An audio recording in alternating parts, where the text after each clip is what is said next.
position. Please proceed. Thank you. Thank you, Mr. Chairman and distinguished panelists for welcoming me here. Thank you, Mr. Chairman, particularly for your very kind words. I am very pleased to be before this distinguished panel so that we can have this interactive dialogue on the basis of the invitations, as the chairs rightly put it, invitations of Kenyans who have so desired for a long time to have a duly constituted IEBC to be able to perform its constitutional and legal mandates in the management of our electoral affairs and boundary delimitation matters. So I am indeed very pleased to be here because this is a national duty. And I hope in the next 2 hours or so, I'll be able to tell you about myself and why I did apply or express interest to be chairman of the IEBC. And hopefully from there we can have more interactive dialogue so that you can find more about me. Mr. Chairman, allow me to introduce myself.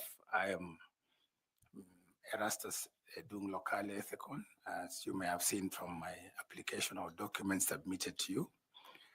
I come from Turkana County, which is in the far north part of this country. I am an advocate of the High Court of Kenya of more than 17 years standing. I am also, Mr. Chairman, a practitioner in the field of conflict prevention, peace building, at a level of professional level, with the degrees to back it up. Thirdly, Mr. Chairman, I am also a professional in the field of project management. And I have shared with you the qualifications in that regard. Mr. Chairman,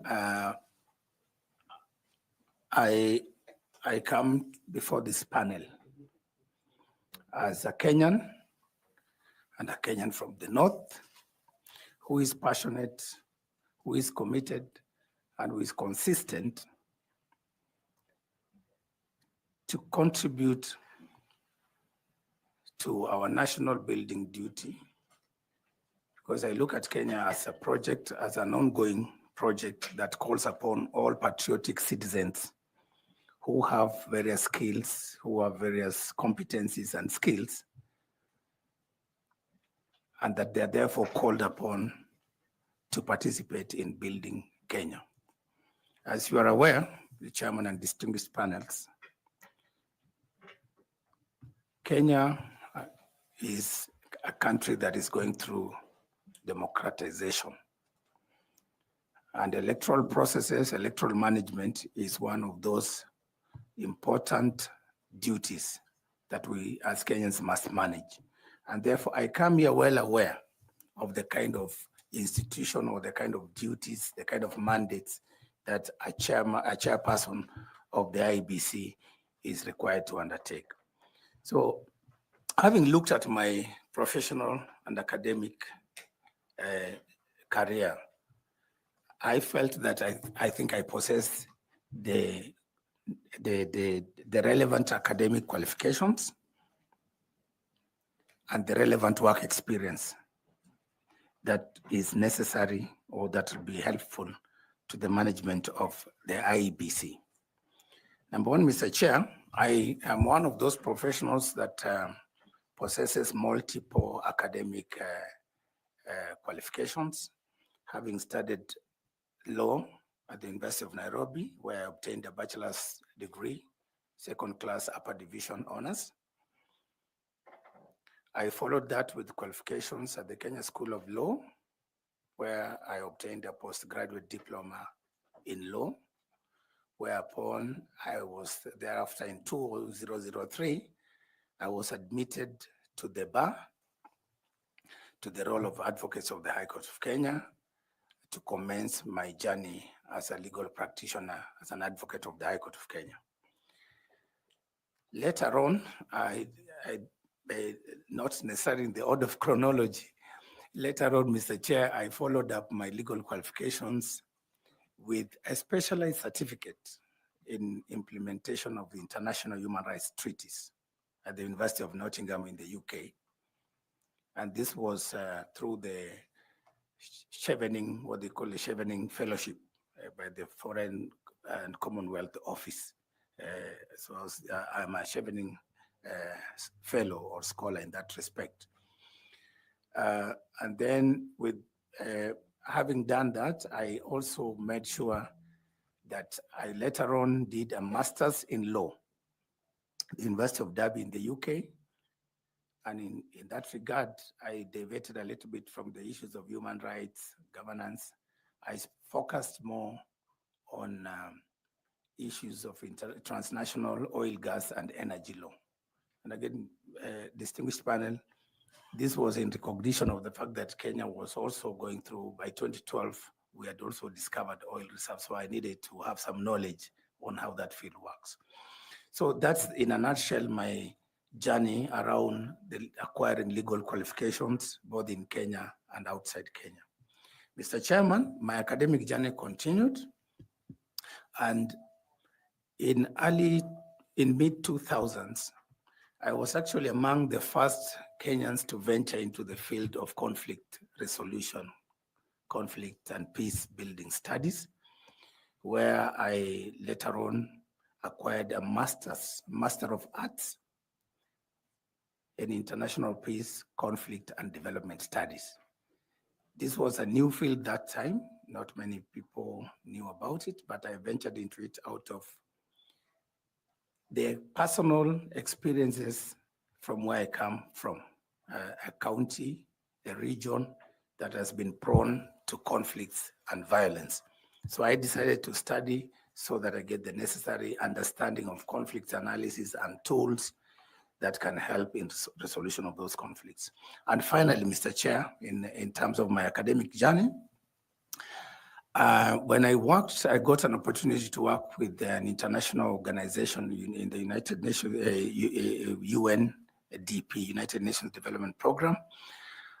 I felt it was necessary for me to sharpen my skills and to gain the necessary knowledge and tools to improve my project management skills. So that's why I got a partial scholarship from the United Nations to study a Master of Science in Projects Management at the University of Liverpool, again in the UK.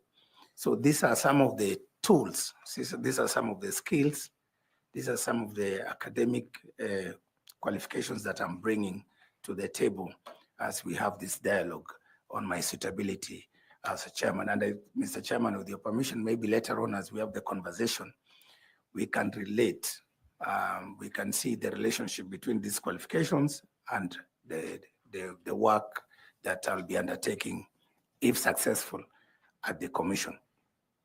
Mr. Chairman, in terms of my experience and practical work experience, I must point out to this Commission that even way before I got my degree at the University of Nairobi and got these academic qualifications, I had the rare privilege to work for our electoral management body that time, the predecessor to the current Iebc and IEC.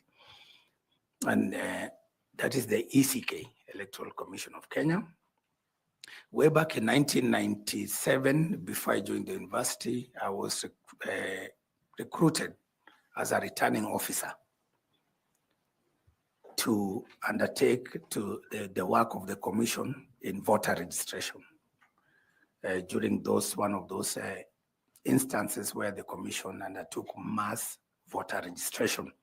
So through that assignment, I gained an understanding on how to register voters, how to prepare the voters register, verification, cleaning it up. So that really exposed me to the work of the commission in that respect.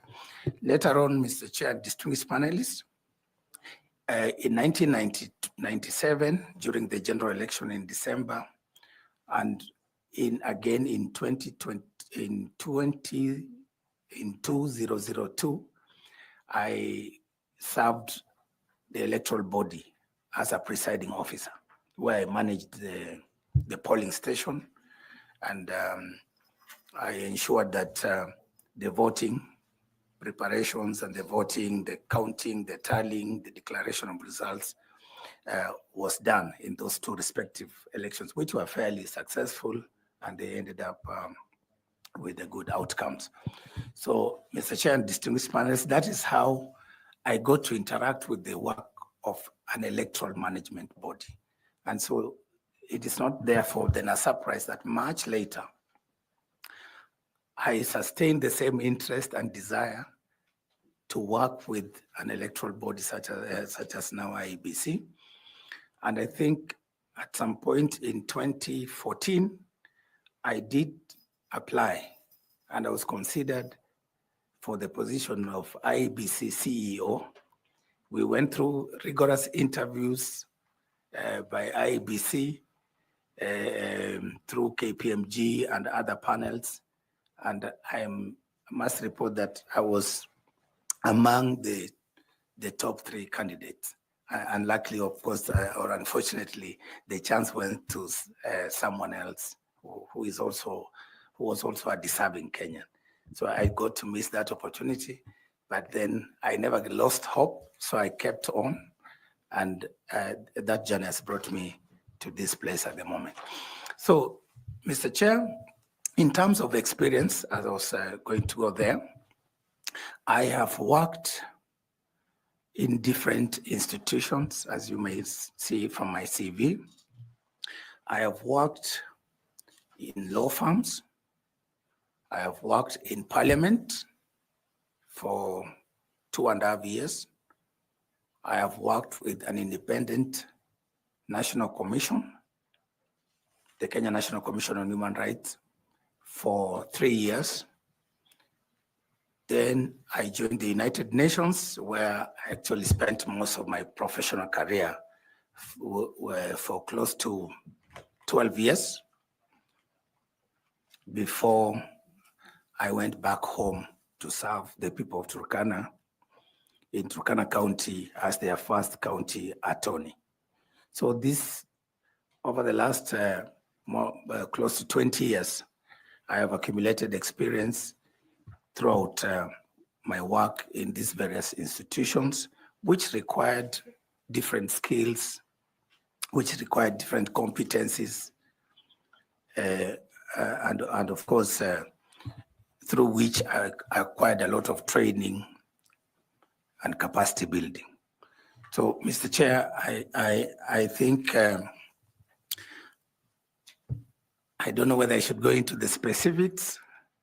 I think that's fair enough. We have noted that most of those things are in your CV, and we appreciate both your academic and career journey, the experience that you cite and that it brings to this panel today. Allow me to ask the Vice Chair to ask some questions. Thank you, Chairman. Mr. Ethekon, the role of the Iebc is a very intense role when it comes to electoral matters. And even though you have a background in the legal profession, do you have any other multidisciplinary skills that can help you as a chairman of the Iebc to be able to deliver your mandate as the chairperson? Thank you, Vice Chair, for that question. As I said during my introduction, I actually have invested a lot in acquiring multiple skills. So I'm not just a legal practitioner alone, but I also bring other skills in peace building, conflict management, projects management. So I will demonstrate to you how these skills will be of use to the delivery of the mandate of the IEBC. Madam Chair, Vice Chairperson, as a legal practitioner with 2 master's degrees and wide experience having worked in Parliament, my role was to look at policy and legislative briefs. That was a special assignment under the Parliamentary Strengthening Program by SUNY. And through that, I got to understand how the policy process is done in Kenya. Later on, when I joined the commission, my role was on research, policy, and legislative review and implementation of international human rights treaties. So I know for sure that IEBC is an institution that is anchored in law, that is supposed to ensure compliance with law, that ensures that our elections are managed in a way that is compliant with the principles that are enshrined in the Constitution. There is an elaborate legal framework that governs our electoral processes and, of course, boundary delimitation, right from the electoral planning, execution, up to post-election review and audits. The boundary delimitation, again, will require that understanding of the procedures, the processes, and the legal provisions around that. There are issues of dispute resolution, again, were arising out of the specific mandate of the IEBC. So as a lawyer, I would already be comfortable because I have the knowledge and the tools and to analyze the law, to interpret it, to find it.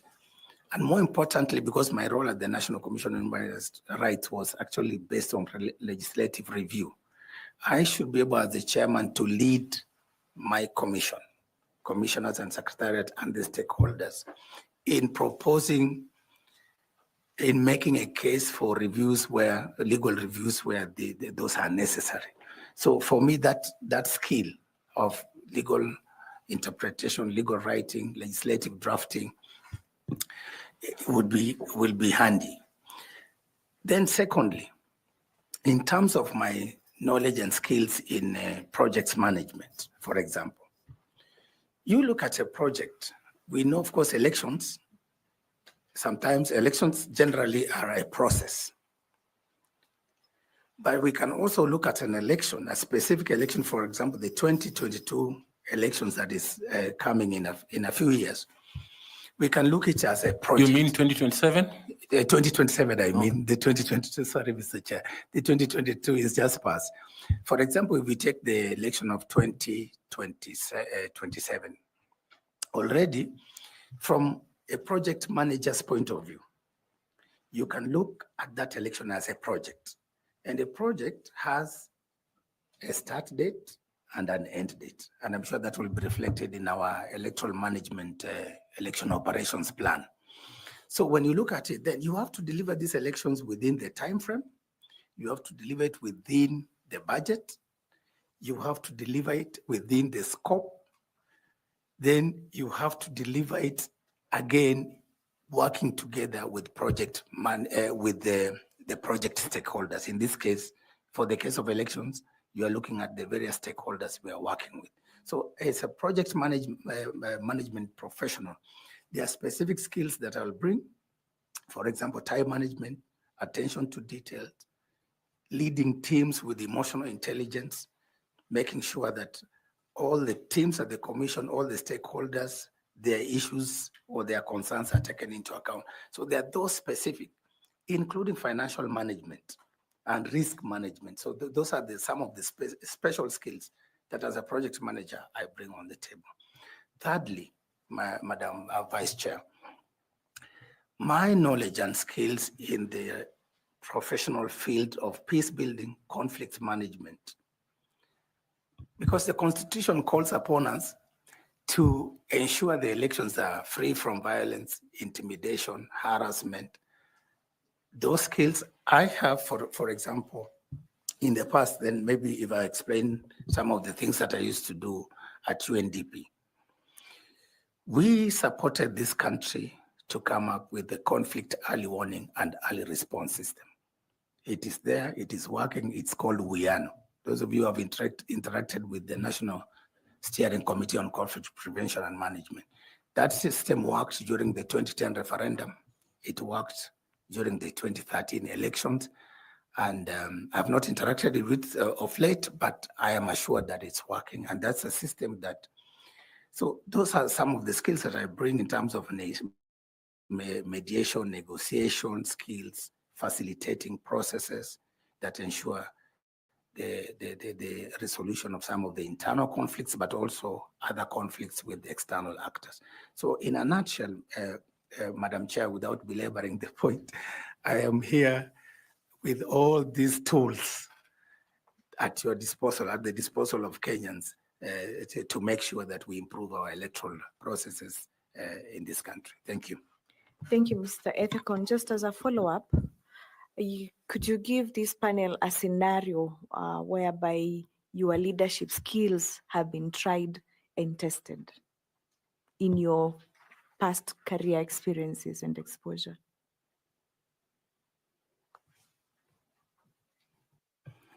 Thank you, Madam Chair. I think as we grow professionally and as we work through the various institutions that we've served, there are those moments that call for extraordinary measures. And as leaders, in our own right, in our own standing, we are called upon to respond to those situations. I think for me, I'll give an example, because I've been in this country for quite some time. And for the short period I've lived in this country, I have seen our elections, for example, evolve from the Mlolongo system when I was a young child up to the 1992, 97, up to 2007, and the rest. For me, I'll focus specifically to 2007. I was a young professional just recruited to join UNDP from the National Commission on Human Rights. And in that role, I was required to set up a unit that will deal with issues of crisis prevention and recovery. So I moved from legal practice now to the field of crisis management and conflict prevention and recovery. But little didn't I know that I think it was almost like a setup, because my seniors in New York and in Geneva, working for the Bureau for Crisis Prevention and Recovery, they came to Kenya. They told me, we need you to hit the ground running. We need you to work around the clock, because we feel and we see, according to our conflict analysis and scenario building, Kenya is going to sort of degenerate into some sort of violent conflicts. But I, of course, as a young professional and passionate Kenyan who believes that Kenya is an island of peace in the sea of turmoil around, I didn't believe them. But fast forward, the election came so fast before I could do anything much, setting up the structures and work in identifying even the national institutions to work with. Then, boom, after elections, we saw what happened, post-election violence, there was crisis. So at that point, I did not have so much experience in that field, because I came from the Human Rights Commission, human rights lawyer, all that. So at that moment of crisis, that is when I stepped up my game as a young leader. I had to lead a team of those professionals who are deployed from across the world to come and support Kenya during that moment of crisis. to undertake mediation, to look at how to respond to some of the conflict hotspots. How do we lower the temperatures? What is it that we need to do to handle some of those hotspots? How do we help the country recover in terms of from that election violence? So I was thrust in the middle of all this and with very little experience. But I managed, out of creativity, innovativeness, and resilience, to actually lead those teams of some of the most experienced people in resolving global conflicts. And I was there to support them to guide.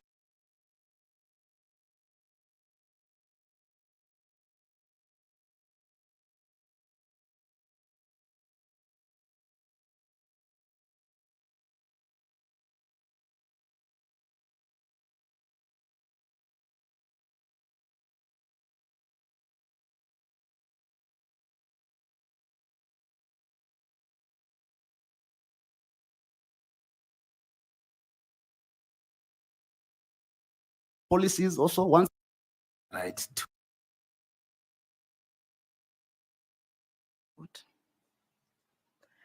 Article 38 of the Constitution provides the right of every citizen to exercise their free will to suffrage, right, to vote. In order to operationalize that provision of the Constitution, Parliament enacted the Elections Act and the Elections Voter Education Regulations of 2017. To what extent does this law, therefore, support the right of citizens to vote, particularly those citizens that are marginalized, have persons living with disabilities, and those in diaspora?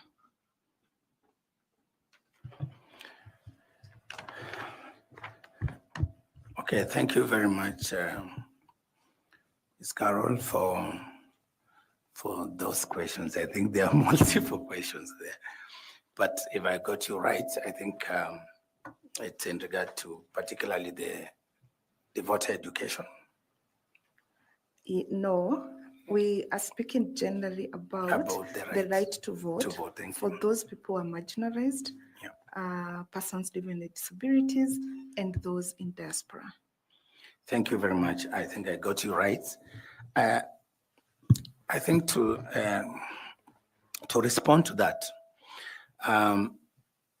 the rights to political freedom, including the right to vote, the right to contest in an election, to be voted for, I think is very clear, and it's enshrined in our Constitution, as you've rightly pointed so, in Article 38. And these rights, the same Constitution in Article 88 sets up the institutional framework, the policy institutional framework through which we can now exercise that right. And I must say, from the general principles of elections or electoral processes in Article 81, we are called upon to ensure that the elections are not only free and fair, but also should take into account the fact that not more than 2/3 of those holding elective posts are from positions are from the same gender. Then in the same Article 81, we are also called upon as a commission and as a society to look at the specific needs of the people with disability. Then we have, of course, provisions around our youth, our women, and of course, the marginalized people. They sort of called minority or marginalized people. We like to, even for us from Turkana, we see ourselves as marginalized, and I can actually defend that. So the whole legal framework that supports the realization of the right to vote, the right to participate in the political processes. So we have the Elections Act, which provides the elaborate processes from the pre-election, during the election, and after the election. Then we have the Iebc Act, which sets up the Iebc, which, if I'm lucky, I'll be chairing in the next few months. And that's our main electoral body, which should ensure that the mandate in the Constitution is actually implemented. And that, of course, therefore calls upon institutions like IEBC and others to ensure to make sure the participation of marginalized groups is taken into account in their election planning and regulation. So when you talk about the regulations around voter education, for example, or voter registration, from my experience, and I did mention to the panel that I actually served as a registration officer and then a presiding officer. When you talk about these marginalized groups, you find that sometimes we disenfranchise them in the manner in which we conduct our registration, but also in the manner in which we try to reach them out in terms of voter education. And so for me, you realize in some counties, especially the pastoralist counties in the north, the registered voters are less than what you would essentially expect. The voter turnout during the vote is actually at the lowest. And in some elections, I remember even those ones of 1997 and then 2002, for example, presidential election results were declared even without factoring in those results from some of those regions because the numbers were so dismal and could not affect the overall outcome. So I think as we have conversation around this issue, we need to look at those internal processes, but also external processes, the barriers, and how we can remove those barriers. So just picking it up from there, Yeah. I see you have identified some of the challenges that the marginalized people have. And now, given that you identify as one of those people, among those people who are considered to be marginalized in this country, if you're successful and you become the chairperson of the IBC, what measures then can you put in place through policy that will ensure that these communities, the marginalized communities, are taken care of within the electoral processes, right from the voter registration to voters education to voting, and their intention at the ballot counting? You say that, I mean, like the IBC declared results without considering their will, so that to ensure that their will does count as much as it does for other Kenyans that are not considered marginalized. Thank you very much for that follow-up question. I think as chair of the commission, I will have that rare opportunity for the first time in this country to look at these special groups because I identify as one of them and I've seen. So for me, I will lead this commission in transforming the way we do things, in coming up with those strategies, in coming up with those mechanisms and approaches. And remember, as I told the panel before, I am from the Human Rights Commission, and therefore my orientation is in human rights. So I will ensure that a rights-based approach to voter registration, voter education, to the polling is employed. And therefore a rights-based approach will guide us in terms of addressing some of these special needs of these special groups. For example, I will look at how do we enhance the participation of people with disabilities in the electoral processes? Mr. Ethekon, let's talk first about the marginalized. The marginalized. And then we come All to right, the okay, fine. disabilities in that order. For example, measures, for example, such as how do we reach out to these marginalized groups? There are certain common characteristics. The geographical terrain, the location where these people are they accessible? And if not, can we as a commission then use mechanisms such as mobile voter registration units to reach out to those people in those far-flung and marginalized areas with poor network and communication and transport facilities? Mobile voter registration. There is also the challenge of voter education. How do we reach to these people? Again, we can look at, for example, using local media. There now, luckily, with the advent of devolution, we have counties and many people have invested in vernacular radio stations. Even in Turkana, we have a number of them, Joka FM and all this. So this, as a commission, we work with these vernacular radio stations to reach out to those people who have not gone to school and who can understand the local language, so that then we can disseminate the information and voter education around that.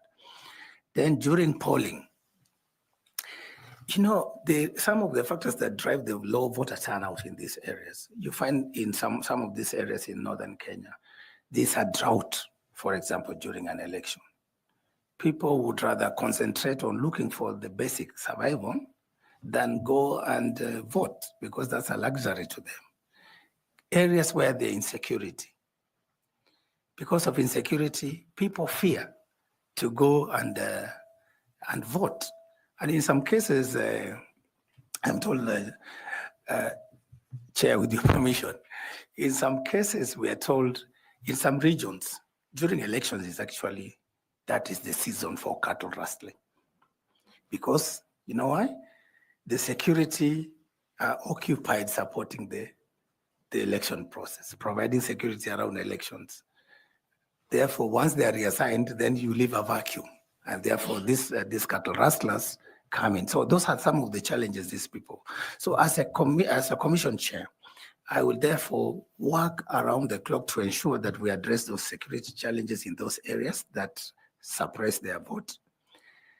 Issues of drought, for example, working with special programs and county governments to ensure that those populations actually can get, you know, some supplies, some food, some relief, emergency relief food, to enable them get something in their tummies so that they can actually be there to exercise their vote and their universal suffrage. Now let's go to the persons with disabilities. In the same measure, how do we ensure that the persons with disabilities, their needs are taken care of during the electoral processes throughout the entire electoral cycle, and that their will does count again at the ballot? Thank you. A very specific question to a very specific group. I think, in my view, this is sort of like that group of persons living with disabilities is a group that we tend to keep them silent. You know, they're there, but the attitude of our society is that maybe they don't matter in terms of them, even those people living with disability who want to contest for elections and those ones who want to vote. Because you look, most of the time, even during election campaigns, how many political parties or politicians go out to meet specifically with these groups to listen to them and to beg for their votes. So I think as a commission, we will work to focus on the special needs. But first we have to understand their special needs. For example, there are people who are differently able. There are people who have different types of disabilities. So we need to understand so that we make our responses, our interventions to those specific needs. For example, voting by using Braille. can we integrate that in technology? So that then we have that as part of the solution. There are those barriers that prevent these people from, for example, even coming out to contest in party primaries and in general elections. For example, the issue of costs. These are groups that might not be endowed with the resources. These are groups that have to deal with cultural prejudices or the barriers. How do we then sensitize the public to be able to give them a chance, just like any other Kenyan, to be able to overcome those barriers, to exercise their right under Article 38. Thank you. Then let's move to the next category of voters who are youth. We have recently experienced a lot of dissatisfaction and, strong will coming from the young people, the Gen Zs as we call them. So how do we take care of them in the electoral processes to ensure that they participate either through contesting, and if not, when they vote during the polling stations, their needs, the youth? Thank you very much. Again, my understanding is that from reading the post-election audit report of what transpired in 2022, this category of voters, the youth, were actually a significant number, around 39 point something, close to 40%.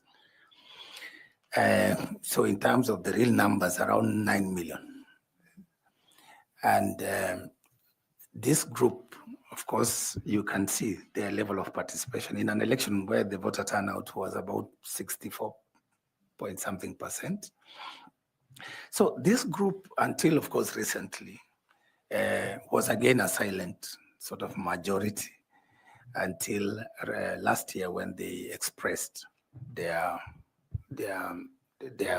views on what they felt. And I think as a commission, as the chair of the commission, given an opportunity, it is something that I will be alive to, and I will seek to engage with the youthful populations of this republic, given that they are now a significant number. And we're looking at, in terms of projections, maybe in the next election, if they are mobilized properly, if they register in large numbers, if they are taken through voter education so that they know even how to vote, this will be a game changer in terms of a population category in our election. So in terms of then, therefore, measures to bring them on board and to cater for them in our electoral processes, I think as a commission, one of the things we'll do, we will revitalize the Youth Engagement Committee. It'll be a specific committee, and I would love to chair such a committee, but so that then we work with their leadership, we work with these groups to identify what are some of these tools that we can use. For example, the use of technology. These are tech-savvy people, where these are people who are in spaces such as X, TikTok, Facebook, Instagram.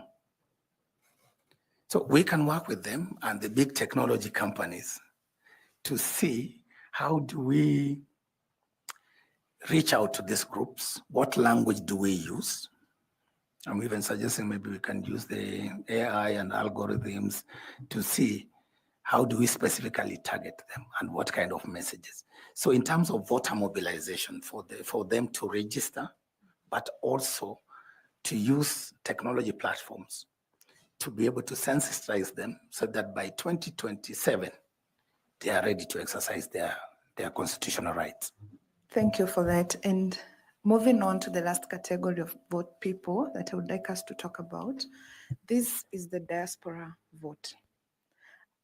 If you recall, the High Court had to, I think 2013, had to make orders that to the Iebc to ensure that the people in the diaspora were granted the chance to exercise their right to vote.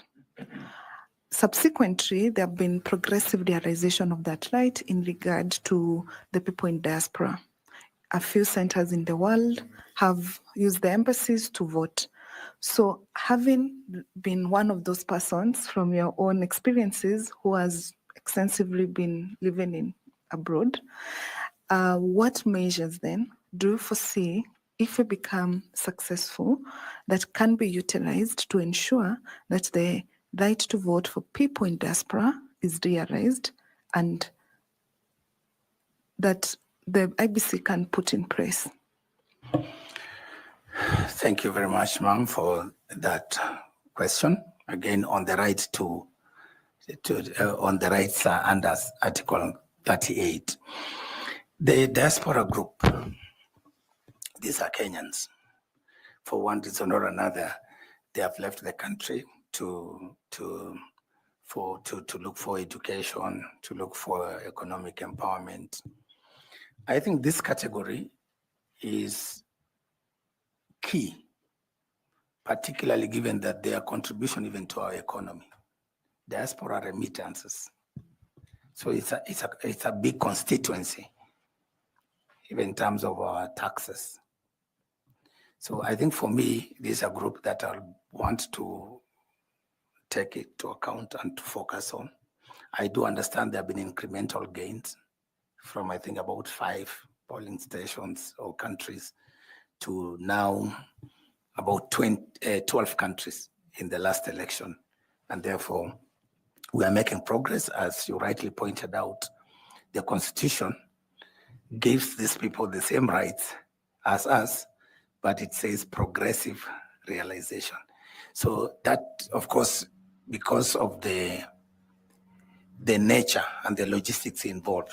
So as a new commission, duly constituted, in the next few months, we will have a platform, whether it's online or otherwise, to engage with this category, with our Kenyans in diaspora, so that then we can understand what is it that we can do differently to improve their progressive realization of these rights. And of course, we have to work with the Ministry of Foreign Affairs, and particularly the Department of Diaspora Affairs, to ensure that how can we structure our registration centers around the embassies and consulates. Maybe even radically, we can suggest possibilities of these groups also doing special voting. For example, mail voting or online registration from where they are. So we can look at also the process issues and see what is it that we can change. And that might require also changes in law, so that to accommodate the participation of these groups in the electoral processes. Thank you. And lastly from me, coming back to the issues of voter suppression, intimidation, and bribery on the voting day, on the polling day, if we may talk about it that way. What are some of those measures that are needed as a way of reform, law reform, policy reform, to ensure that prosecution of those offenses, voter intimidation, bribery, is taken care of? Thank you. I think we've witnessed, we're not talking hypothetically, but practically we've seen in the previous elections incidences of violence, intimidation, harassment, voter bribery, and we're almost making it sort of look normal, especially voter bribery, for example. And you see, even in some places, you are told, the old ladies, mamas, they tell you, my vote is 1,000. So if you don't have 1,000, don't even talk to me. So it happens even in our rural areas. And I think, of course, there are many other factors that drive that. So we as a commission, to ensure the integrity, to ensure the fairness of the electoral processes, so that people exercise their choices on free will, not out of being induced either by money or by some treats, or by force through intimidation and threats. So we need to sort out this as a country. And therefore, when you look at the Election Offences Act, we need to look at, are those offenses, are the penalties in the Election Offences Act adequate? For example, I do know voter bribery will attract, for example, a fine of $1 million and maybe imprisonment of, I think, 6 months or 1 year, somewhere there. But anyway, my point is, are those penalties adequate? So we need to look at the Election Offences Act to see whether the penalties match the severity of these offenses that are committed during elections. Number two, in terms of election security, how do we improve our election security around the election period up to the polling and the declaration of results? So can we then ensure that we structure our security arrangements so that then our security officers are on there to arrest some of these situations, including the incidences of violence. So that then, of course, again, working with the investigative agencies, that's why we bring in the office of the DPP to prosecute, to investigate and prosecute some of these offenses. Of course, I've mentioned working with our police to increase, but also more importantly, that's a bit of the hard approach. If we take the soft approach of being a peace builder, can we then take measures to ensure that we sensitize our populations on the counterproductiveness of violence, intimidation, and bribery, so that then we're able to explain to them, to educate them on the importance of avoiding some of these tactics that actually disenfranchise our populations.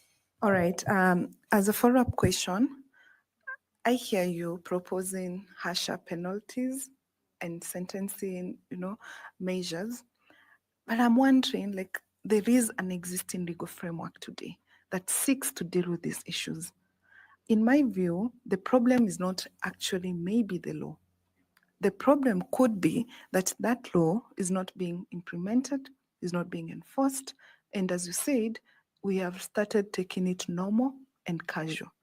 The bribery issues, the violence, the harassment, the intimidation of voters that at the end up suppressing voters on the polling day. My concern, and where I would like us to maybe clarify, how do you see IEBC come in that area? The law exists. I hear you on your proposals, but in the context of the existing legal framework, what would be the IEBC's role to ensure that these offenses are taken care of? I hear the conversation on the DPP, the IG, but does the IEBC have any role outside these other agencies, these other government agencies? Thank you. I think IEBC has a role, because one of the mandates, one of the functions of IEBC that the Constitution has bestowed clearly is monitoring compliance, especially with political parties. Political parties have to comply with certain legal requirements. For example, IEBC can take action, including disqualifying some parties from participating in elections, or some individuals who are culpable for some of these election offenses. But I agree with you. The legal framework is there. The enforcement bit is weak or lacking in some cases, or in most cases. But I think IEBC also, in terms of, for example, we're just talking about prevention of that electoral violence and intimidation. In 2010 and 2013, we had a peaceful referendum in 2010. 2013, we had a peaceful election, generally. We didn't have major incidents.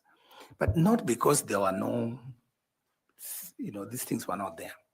They were there. But again, as I mentioned to you earlier, the conflict early warning and early response system, which was robust and was able to penetrate across the country, was able to pick up some of these incidences of violence, intimidation, and then action was taken to forestall them. So I think we can work with partners to run that election security arrangement program anchored on a robust conflict early warning and early response system to be able to capture these incidences. And for me, prevention is better than cure. And it has happened in this country before. And it's something that I'm really willing to share that experience with the commission and all the stakeholders, how we did it. Yeah, thank you. Thank you so much, Mr. Ethekon. I wish you well. Thank you, Mr. Chairman. Thank you. In the interest of time, allow me to ask Madam Koki to also ask her questions. Thank you. Thank you very much, Chairman. Mr. Ethekon, karibu tena, and thank you for a very elaborate response to some of the questions relating to elections, electoral process, and cycle. I would like to just ask two brief questions around the electoral cycle. You have spoken a lot about issues relating to elections operations plans, post-election reviews, legal reforms, and proposed a number of ways to address some of the challenges in elections.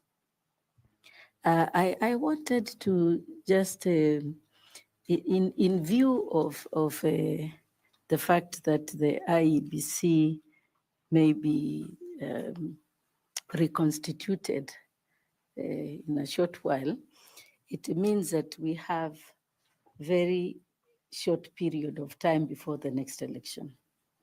So in the process of electoral cycle, it also means that we will be required, you will be required to lead a process that will address all the electoral cycle activities and the phases that usually take 5 years to be accomplished, and you'll be required to do that in two years and 4 months, to be precise, actually. I want you to tell the panel, if you are given the opportunity to become the chair of the electoral, the Iebc, what would be your priorities? I don't want to ask you about the electoral cycle. Clearly, you understand what it is.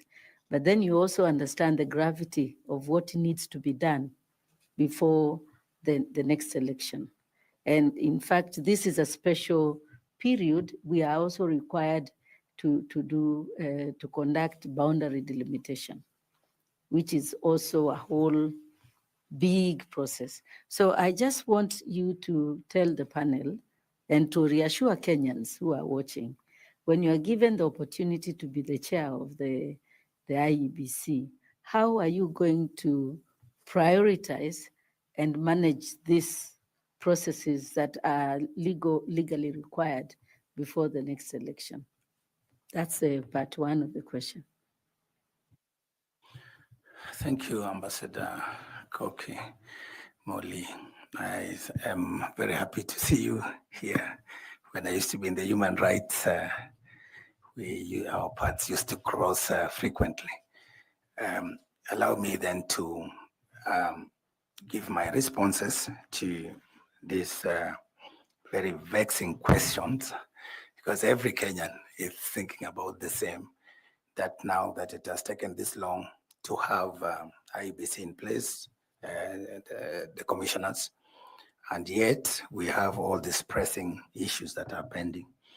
So allow me then to tell Kenyans, because I'm sure they are watching, many of them, that one of the very, very first tasks that I will undertake as a chair, together with the commissioners and working closely with our secretariat, is to look at, number one, what are these pending issues post-2022 elections that require the attention and decisions of the commission?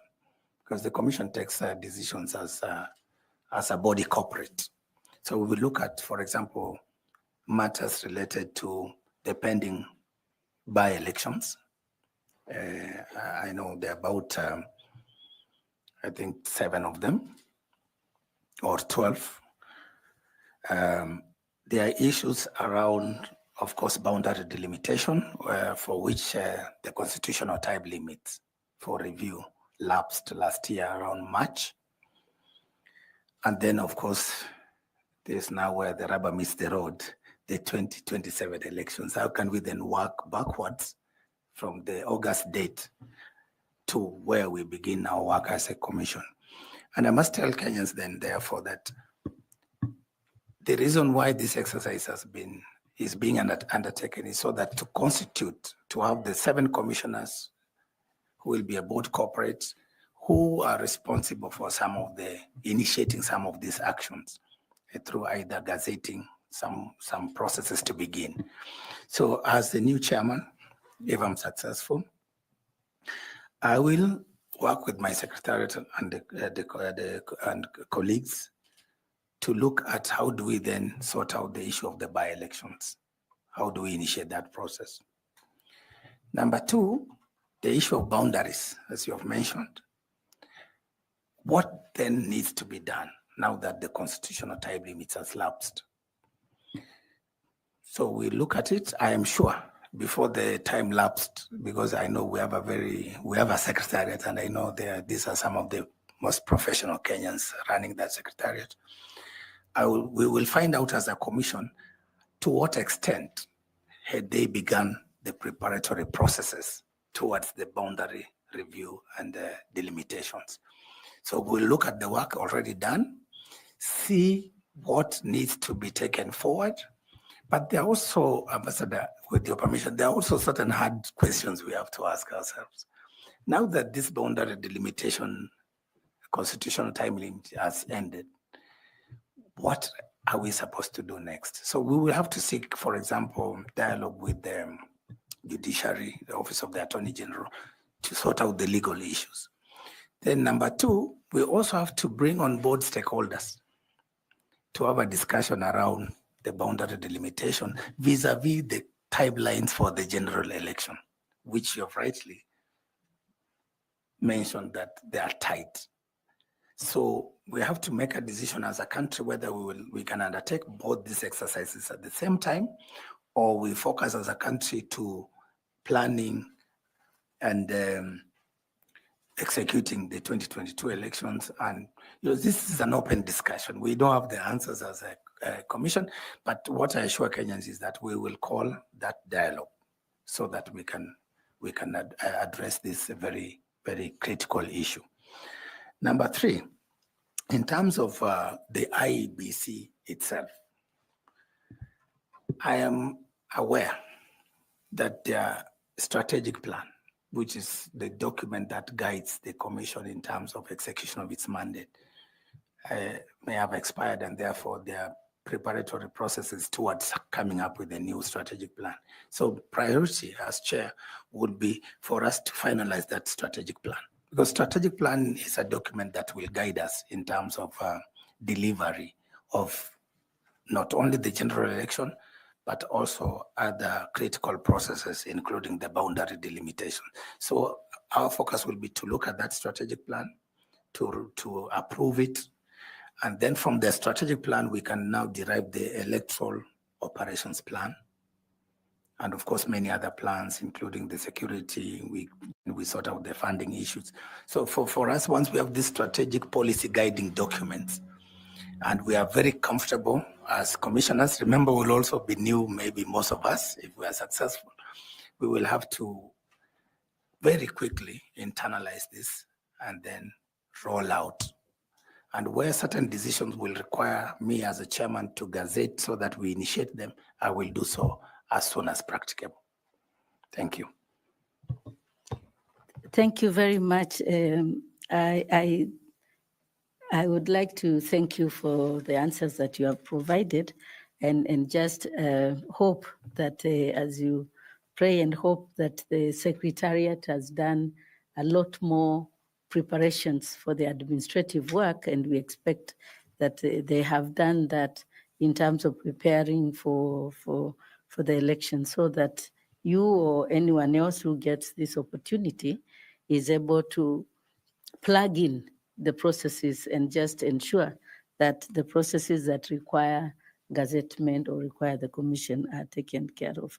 Just lastly, I know the boundary delimitation will consequently resort to fresh registration of voters.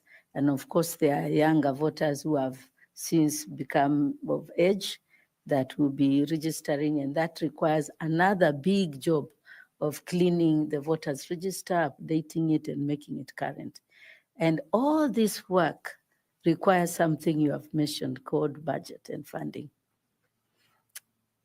How are you going to address that issue? We have read that the Secretariat had proposed or asked for some money. And I just want us to discuss briefly on the issue of budgeting and the issue of your 6 colleagues, because being a member of the IEBC does not necessarily require you to have specific skills and competencies that you may require. So it may require some induction or some training. How are you going to deal with this to bring together this team and to get the necessary funding and budget to carry out the work? Thank you, Ambassador. I think the issue of funding of IBC and the elections and other processes, including delimitation, if we go there, will require us to engage with the Parliament, because that's the one that holds the purse strings. We will need to also engage with the Treasury to see how we can unlock some of these things. You know, our elections, of course, my understanding is sometimes you read in the media and elsewhere, is one of those expensive elections. And I know, of course, there are those cost drivers. So as a commission, we are aware that, of course, because we live in this country, we are aware of the limitations of the resources because of the hard economic times, not only in Kenya, but globally. So we will look at what we can get from the exchequer. But first and foremost, we will have, as new commissioners, we have to sit with our secretariats to understand the costing element, the cost aspects of our work. So that then, even as we seek funding, whether it's 60 billion, as I've read it in the media, or 100 billion, we know exactly what we are talking about. And as a project manager, one of the things that experiences and skills that are built over time is that element of costing the various tasks and units. So you attach certain units cost to some things. So we will have to interrogate that budget or come up with a new budget proposal so that then we engage the key stakeholders in that respect. But allow me also to mention, some years back when I was at UNDP, we used to support the IEBC in terms of funding certain processes. And I think I did also Kenyans to be comfortable. UN is an intergovernmental body, so it's not some NGO there trying to influence things in this country. This is an intergovernmental body that has the credibility and the capacity to support. But we as a commission will also look around and say, hey, who else can help us where there are certain funding gaps so that they can plug in. But we need to be very clear on what is it that we are costing, how much, and where are we getting these resources from, so that even when we are talking about the looking around for our partners, we are able to tell them this is where the deficit is and this is where we need their support. So I think that issue. And then, of course, internally, the issue of commissioners and induction. I think that's one of the first assignments we will have to undertake so that everybody is comfortable. When we are talking about budgeting or electoral processes and partnerships, then everybody's on the same page. Thank you. Thank you very much, Mr. Ethekon, and thank you very much, Chair. Thank you. This time I'd like to ask FCPA Tanui to ask some questions. Thank you, and thank you, Chair. Karibu Bwana Ethekon. A question related to what Ambassador has asked you about the funding. Now I want to look at the accountability part of it. If you look at the Auditor General reports, Iebc accounts have always been qualified. I don't know whether they have gotten any unqualified report.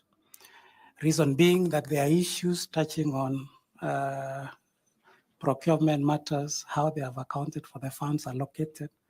So as you rightly put it, you'll look for funding from Treasury, you get UNDP and other donors to support.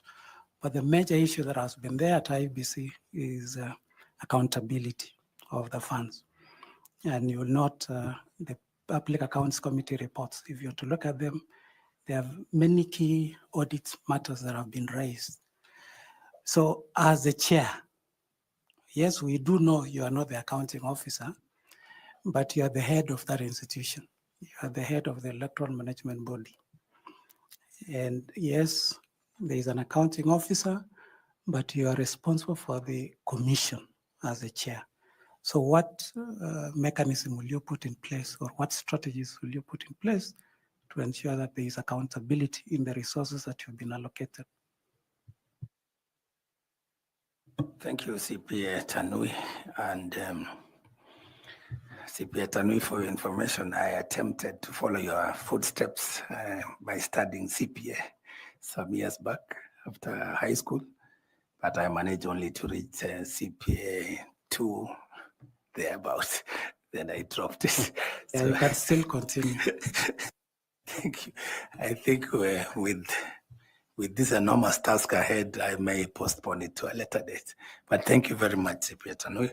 I think the question of accountability, because we have scarce resources in this country, and those institutions entrusted with these resources must understand that even to be an accounting officer of Iebc or the chair, these are positions that you hold in trust for the benefit of the people of Kenya. And one of those duties and obligations imposed upon us by law is to ensure that we account for and we are transparent in a manner in which we expend public resources. So as a chair, as a new chair, I will actually begin by taking a sample of some of these reports, the previous reports, to be able to understand where is the problem. Because the auditors' reports, they have done their assignment thoroughly, and they have pointed out where there are these loopholes. So as a commission, to be able to seal some of these loopholes, we have to understand where the problems comes from, whether it's in procurement, whether it's in disbursements. So we will interrogate these reports, see the clear recommendations of the Auditor General, but also the recommendations of the Public Accounts Committee, so that then we have to set up an implementation framework and timelines on how we are going to address those. It could be that maybe the money has not been lost or eaten. It could be that there are certain weaknesses in terms of the internal processes. And therefore, we need to strengthen our financial management and risk management processes and procedures and policies. Number two, I do know in any corporate institution, there's always an internal audit and risk management kind of arrangement or committee that is normally headed by a professional outside there, probably a member of the Iebc. And therefore, I believe the Commission has such a committee, audit and risk. We will look at the role of that committee in terms of helping us to manage some of these financial and fiduciary risks and risks associated with procurement issues. So that then we can seal the loopholes and hopefully move towards getting that unqualified report which we saw, which everybody desires in any corporate institution such as Iebc. Thank you. Thank you. Let me also acknowledge the many qualifications that you have, even the CPA too. So congrats on that. Now, my second question is Hassan, the former chair, IEBC. Actually, in his book, he talks of to be a chair of the Electoral Commission.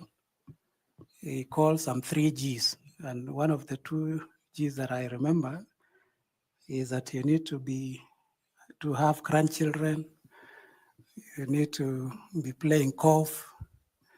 And I was looking at your age and I was wondering whether you meet any of those criteria. So what do you tell people who are saying you could be young enough to be the chair of IEBC? Thank you, CPA Tandui. Maybe looks are deceiving. I don't know. But at the age of 48, going to 49, I think this is the prime. This is the best age any professional can wish for, to be in positions of higher calling and higher responsibility. So to me, I feel I have the energy, I have the aptitude, the intellectual alertness, I have the necessary tools in terms of education and experience. And looking even forward, I believe if I do a splendid job in this running this commission for the next 6 years, it's basically I'll have something to tell my grandchildren because I'll still be alive to tell them the stories and the younger generations of this country. So for me, this is the right age. Thank you. Lastly, given the nature of our politics, and you rightly said looks may be deceiving, and I've actually listened to you, I think, for the last 1 hour, and I'm figuring out what transpired at KICC in 2007. You remember when the chair of IEBC there, Kivuitu, was at KICC, and just the other day at Bomas of Kenya, and looking at Ethekon today, you know, the presentation that you've had, you're mean, you know, you are humble, and those demonstrations that happen after the elections, people are walking to your office at IEBC, and they say they want to see the chair, or you're preparing for 2027 elections. And you have a stakeholder meeting, we are convening in a room like this, and there are players, active players in the elections, and they are demanding. Do you have that stamina to address those presidential candidates that have walked into IEBC headquarters, that are confronting you and demanding that you do certain things in a particular way? What can you say of that? Thank you, sir, for that question. I think it is very serious what in the last, in some of these elections, like the ones you have cited, that those incidents happened in the Republic of Kenya. It is very sad, it's very unfortunate. As proud Kenyans who take this country as our proud home, because we don't have any other country, for us to degenerate to a level where we reach to those, I don't know even how to describe those incidences, but as a country, we, in as much as I as an individual chair in that hotspot, will have to think on my feet and how to handle the situation. But I would like also to call upon the entire country, the people of this republic, right from this panel, to think, why do we and how did we get to that level?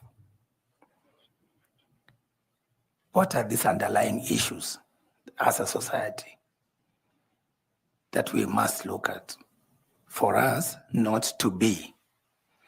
For most people, you know, CPH Tanwe and the distinguished panel, with your permission, Chair, even applying for this job is pressure itself. I will speak from my heart. There are those who say, congratulations, go for it. You have what it takes. Then there are those who are saying, no, no, no, no, no. You're going there, you're going to die. They're going to beat you. They're going to do this, all this negativity. And the sum total of it, when I soul search myself, I say, but even if I don't go there, who will do it? Some Kenyan must do this job. Unless we are talking about outsourcing it to somebody in India, somebody in Latin America, or wherever. But if the Constitution says a Kenyan citizen, because that's what's in the law, must do this job, then somebody has to do it. And that's why I'm here precisely, well aware of those pressures. But for me, as an individual, I know I have the stamina, the strength, the mental capacity to withstand those fracas. But as a commission, we'll put in place measures to try learning from experience to avoid those measures. Both, of course, security, immediate, but more importantly for me, I will open up this conversation to stakeholders, to the people of Kenya. Why do we have to go to get to that level of violence in front of cameras, in front of the whole world? That a process that we have taken time and invested a lot of money in, we've cast our vote, we've counted at the polling station. And now at that point, when we now want to declare the final results, then we lapse into that kind of anarchy. So for me, as a chair, and as a new commission, we will begin to work with the electoral stakeholders. There are, of course, the political elites. That's where the problem is. We have to talk to this group and say, you can compete, you can win, but you can also prepare not to win. Because ultimately, it's the will of Kenyans that shall prevail. It is that vote at that polling station that determines your fate. So therefore, we have a conversation on how is it that we can manage situations where I am not the winner. And I would like to inform this distinguished panel of an experience that we had in 2013, where we had the two sides and many other candidates, and we were aware of such kind of things. And that's why it never happened 2013. The reason why it never happened is we working outside there, and I think it was that time the Isaka-san was chair. We supported what you call mediation processes by some of our elders in this country. Elders, both men and women of a certain stature in the private sector, in the public service. We brought them together to be our interlocutors, to be the bridge between Iebc and the presidential candidates. And we got some of the close relatives of some of these presidential candidates to speak to them, some of their business partners, to whisper, to say, hey, in the event that your votes don't reach that threshold, remember, you still have business in this country. You still have your daughter in this country, your grandchildren in this country.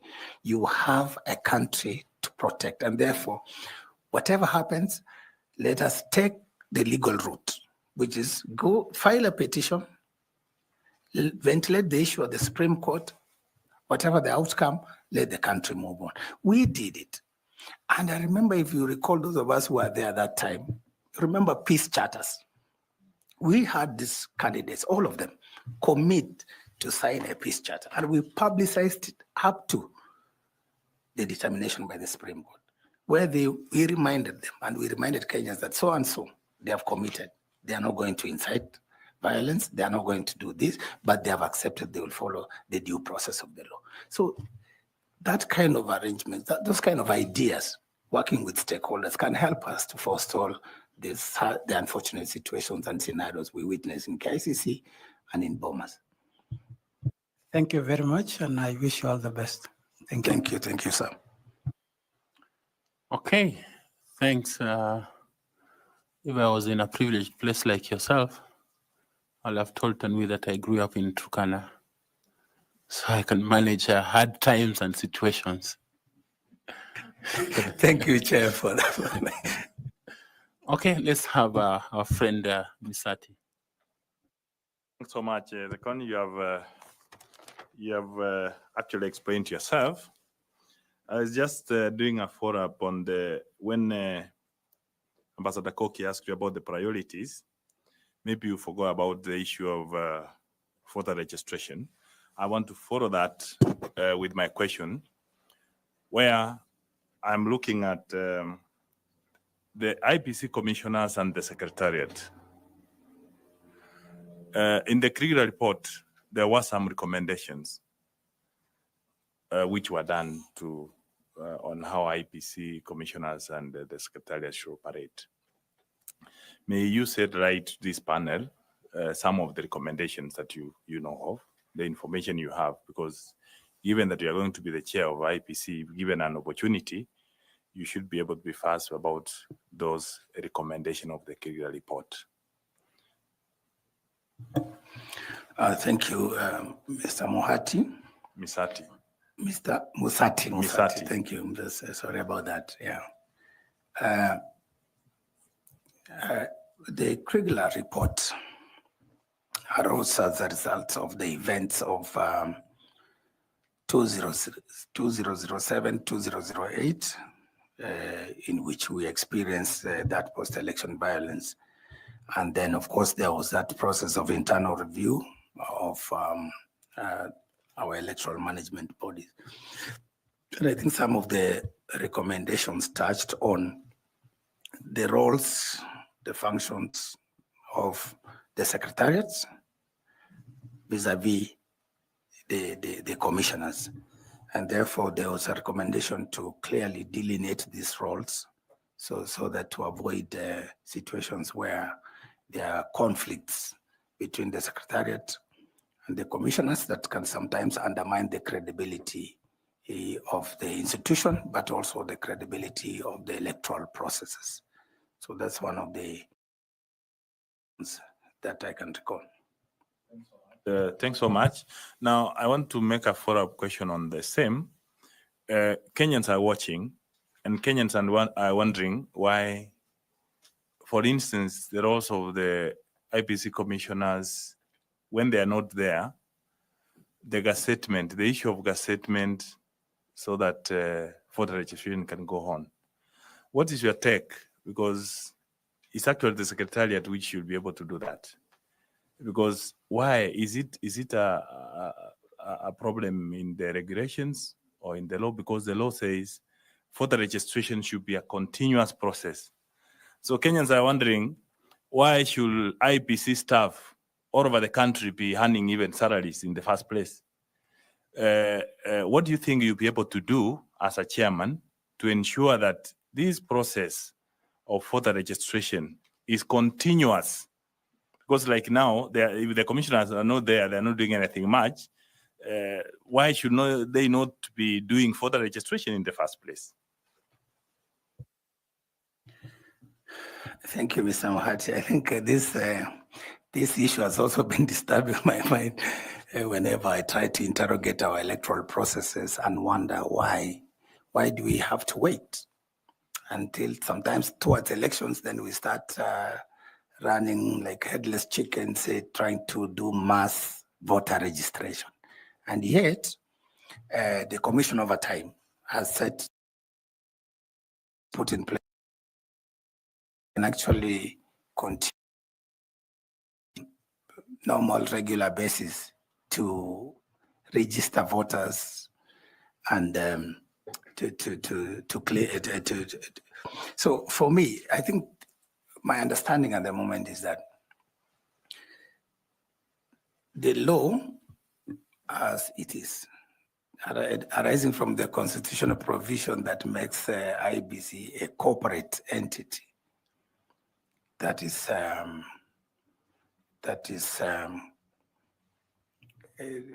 that corporate entity now makes it, in terms of decision making, it is the commission constituted as a board that makes some of those decisions, and including looking at the voter registration arrangements and okaying it. And if you look at the Elections Act, most decisions originate by way of gazette. Presidential election or vacancy has been declared, the chairman will gazette. Voter registration, chairman will gazette. Voter education. So for me, we need to look at the law as it is and to ask ourselves, does it serve public interest things this way, or public interest will better be served if we decentralize some of these things, so that then all that is needed is some kind of delegation of responsibility to the secretariat to run with it. So for me, it's also a vexing question to me. But as a new chair with my commissioners, we will look at this and then make proposals, working with political parties and other stakeholders to see whether there's a case for law reform. For me, I think that's how I would look at it. Thanks so much. It will be an issue. I wanted to remind you, it will be an issue of looking at the regulations, because the Constitution is very clear that further registration should be a continuous process. So it's a matter of looking at the regulations. The other last question from me, or rather reminder to you, is that among the recommendations of the Kriegler report was the formation of the tripartite dialogue platform between the election management board, the IEBC, the registrar of political parties, and the political parties, the PPLC that exists, Section 38. I wanted to remind you that it's, if you have any details about Section 38 of the Political Parties Act, that was actually a recommendation of the Kriegler report. So the only question I wanted to ask you, just to finish, is whether you are aware why that recommendation came. Do you have, if your history serves well, particularly the one of the dialogue? Yes. I think this recommendation, I think, arose because of the election is not, it's a process, and it has many sub-processes, then it has many actors. So when you look at IEBC, is the constitutionally mandated body to deal with electoral matters. But political parties, these are our clients, these are our key partners. These are the people we are there for, to facilitate them to participate in the political processes. So when you have the three institutions, the one that regulates political parties, their formation, internal democracy, dispute resolution, and then you have IEBC that deals with the managing the processes involved. So that dialogue is critical in addressing some of the issues along the process, taking into account some of the opportunities that dialogue brings, some of the opportunities for addressing challenges pre-election, for example, including challenges around nomination of party candidates, compliance with the party lists, and all this. So there are a number of issues that this structured dialogue, this structured platform can actually address in the electoral cycle. So I think it's a very important recommendation. And again, you've seen, it's just not only this. Over the years, many other informal platforms have also come up to foster dialogue. For example, our dialogue with other stakeholders, including, for example, the Interreligious Council, including civil society and what have you. So creating these safe spaces where people can ventilate issues and resolve will actually forestall a lot of things, including litigation, which is normally expensive. Thank you. Thanks so much. I wish you well, but I just wanted to remind you that when the Clear Commission, they were getting public information, they were told that the suspicion between the political parties and the election management body was so much during that post-election violence. The parties complained they were not getting information. So that is the reason why that dialogue, because for us to have a free and fair process, the stakeholders, the key players, the political parties have to be brought to the table to avoid that suspicion. Thanks so much, and I wish you well. Totally agree. Thank you. Thank you, Mr. James Misati. And I would like to ask Ms. Fatuma Saman to also ask some questions. Thank you, Chairman. I would like to take this opportunity to congratulate you and thank you, Mr. Ethekon, for being an inspiration to the children of the North. Thank you. Thank you, madam. Doing 4 degrees and 2 diplomas in carefully selected areas is not a mean feat. So thank you from a mother. That's outside the interview. I've listened to you express clearly the IEBC mandate, the role, the understanding of how the governance structures and how they work. So for elections to be considered fair, the IEBC is expected to manage the electoral process not only by ensuring neutrality among the candidates, but fairness to the voters to the extent that the voters get equitable access to voting and the vote is protected and has a meaningful result till the end. The vote is protected and is meaningfully, it has a meaningful impact till the end. Because if you look at carefully our history, voter apathy and disillusionment comes from the lack of that. So if you are lucky to become the chair of the IEBC, how would you ensure that the voter gets that equal opportunity and the votes are protected till the end and they have a meaningful impact? What are the initiatives that you will champion as the chair of the IEBC? Thank you, madam. I think there are a number of issues that arise there.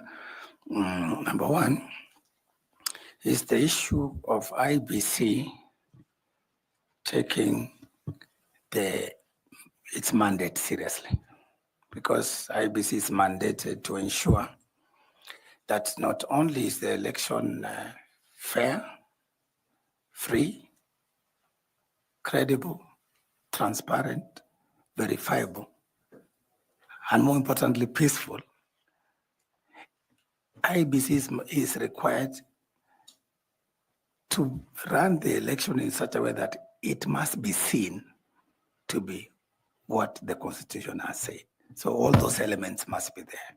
And therefore, as we plan our electoral cycle, as we put in place our electoral operation plan, we have to put it in a way that it speaks to these issues.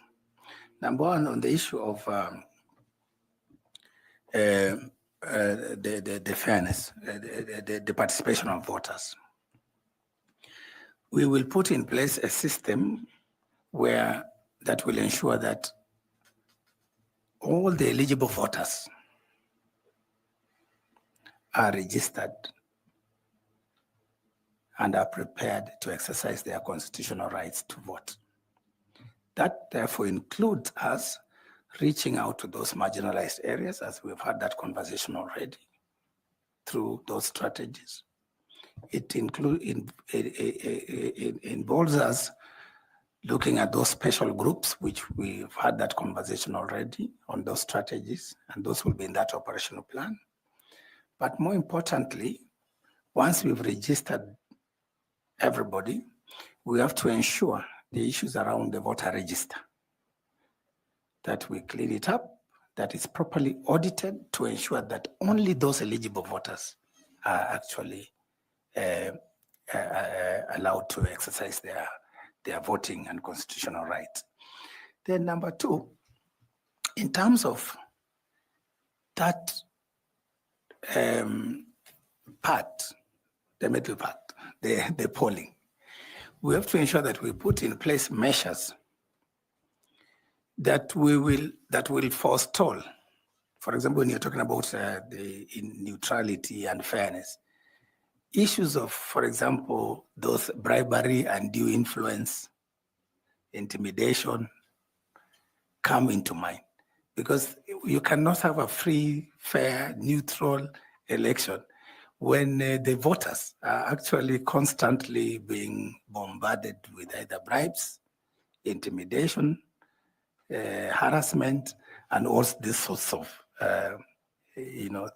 threats to a free and fair and neutral election. So we will put measures in place, working again with actors, political parties, to ensure that we manage these incidences that will put undue pressure to the voters, so that they're able to express their free will, exercise their universal suffrage rights, based on the quality of their vote and the quality of their vote. Because a vote that you cast in your free will is a quality vote. Then there are issues of access during the polling. As an ex-presiding officer, there are certain barriers that can affect citizens' access, and especially those with special needs, to the polling station and to the polling booth, and to be able to cast their vote as of their free. That's why, for example, we have measures such as mechanisms to assist some of the voters who cannot be able to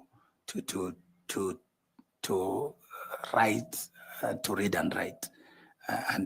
Those measures are there just to ensure that they are assisted to exercise their constitutional right.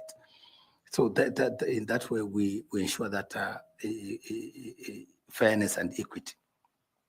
Then, of course, during the voting, the security around the polling station should be such that it gives people the confidence to come and cast their vote. That's where now we look at, of course, issues. For example, we have some special categories. We've not even spoken about them. For example, women. In elections, you find that this group can be intimidated, and because it's a rough game, we've made it rough, which it shouldn't. It should be peaceful and smooth. So you find that sometimes we scare some of these constituencies, because then, coming there to haggle, to fight, to kill, and all that. So I know, of course, currently the commissioners, the number of voters accessing the particular polling station has been capped at 700, I think, to facilitate that that opportunity to cast their vote quickly. But we will look at those special issues around the security of, for example, women, mothers with their children, pregnant women, and other, of course, special groups, including people with disabilities. And then, of course, the integrity of the process itself, just to make sure the Kenyans have confidence that if I cast my vote, it is my vote, it is my choice, and it's going to be counted. It is going to be tabulated, and it's going to be announced or declared. So again, we will make sure that the commission and our staff conducting these exercises do the right thing. And of course, as a commission chairman, I will ensure that our staff, those who are managing elections and managing other processes, are people of integrity. Protect the commission and the integrity and credibility of their processes.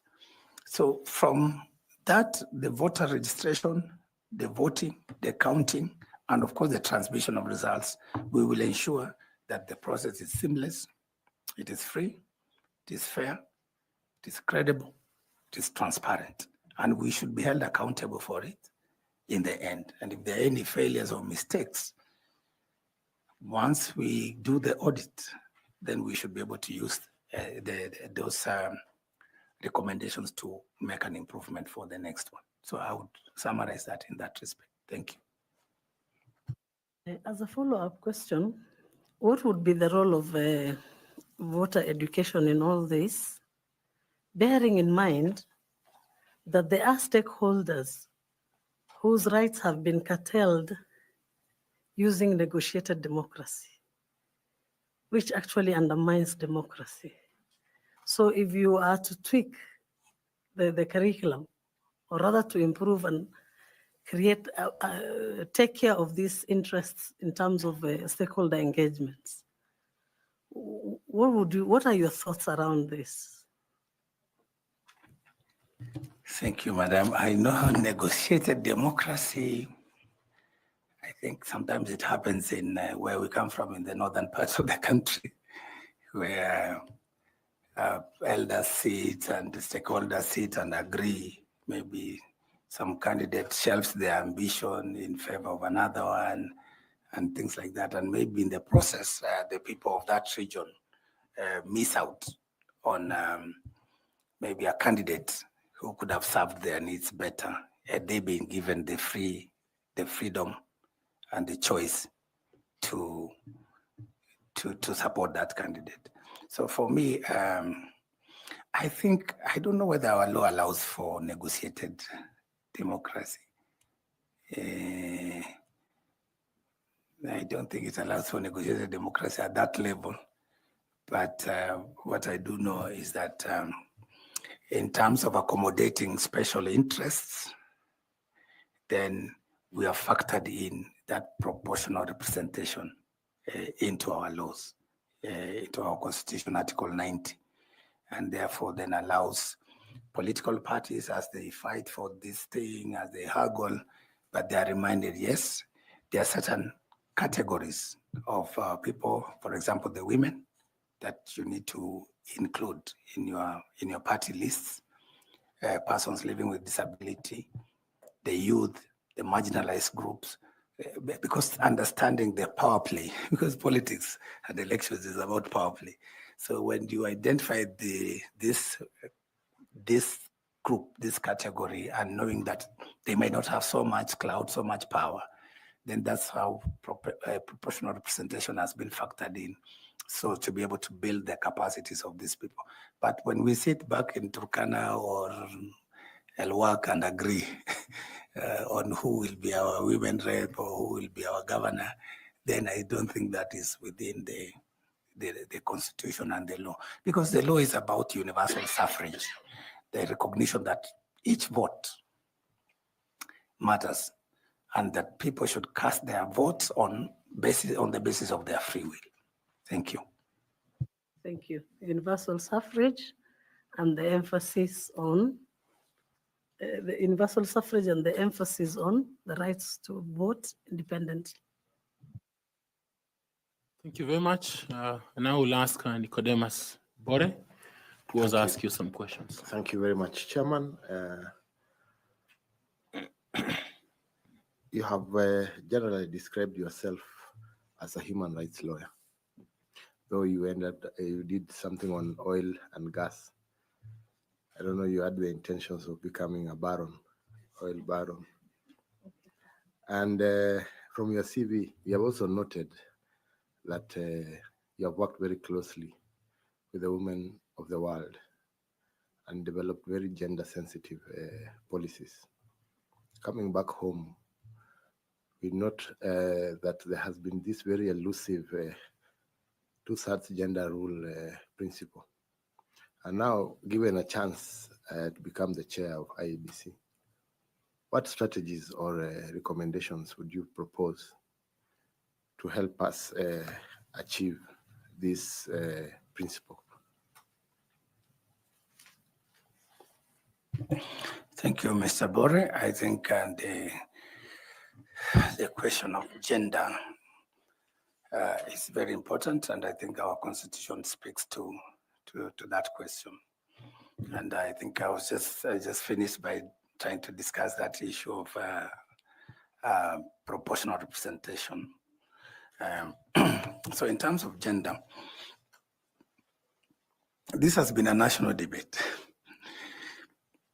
And when I look at the books, when I look at the reports and the discourse generally out there, and looking at what the commission did in the last election, the commission working with political parties tried to enforce the compliance, tried to ensure the compliance with the party list requirements in the political, in the law, as for purposes of actually bridging the gender gap. But of course, there were some challenges, which I will explain. But generally speaking, when you look at our county assemblies, the elections under Article 177 and the requirements of the law, the party list under Article 90, where now these political parties have to share certain positions so that then they can meet the gender to that requirement. The reports, if you read the post-election evaluation report, it shows that actually the county assemblies have met the 2/3 gender role. And you can begin to see the process by which some of the safeguards in the law, where now the computation of how do you allocate those seats. And despite the fact that there's still about 4, according to the Elections Act, but the County Government Act talks about 6. That's the youth, people with disability, and the marginalized groups.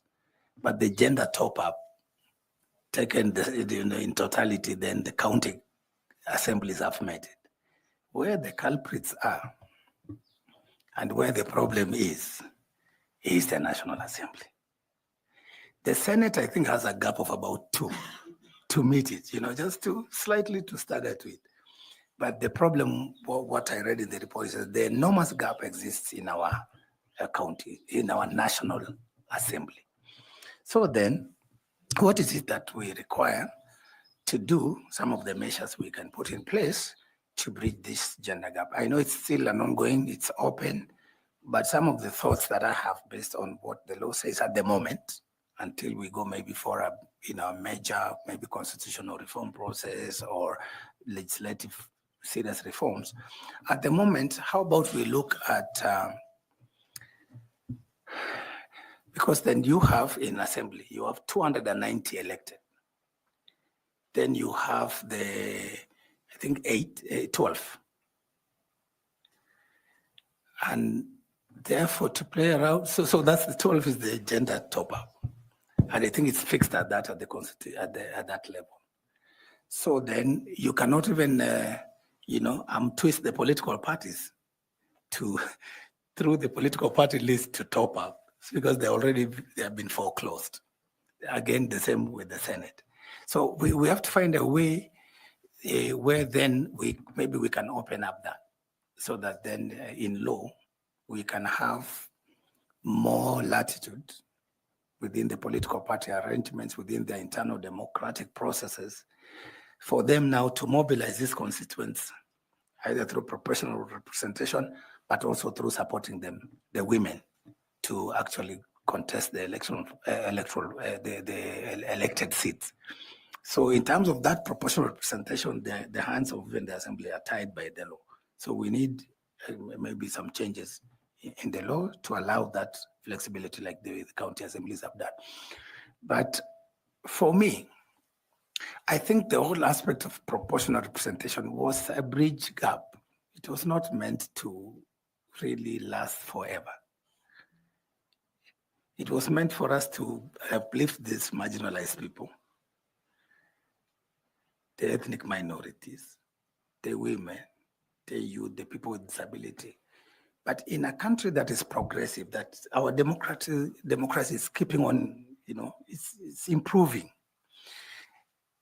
Why don't we dream of a day where Kenyans can wake up and look at Carol and Professor and give them an equal chance through electing them by the ballot.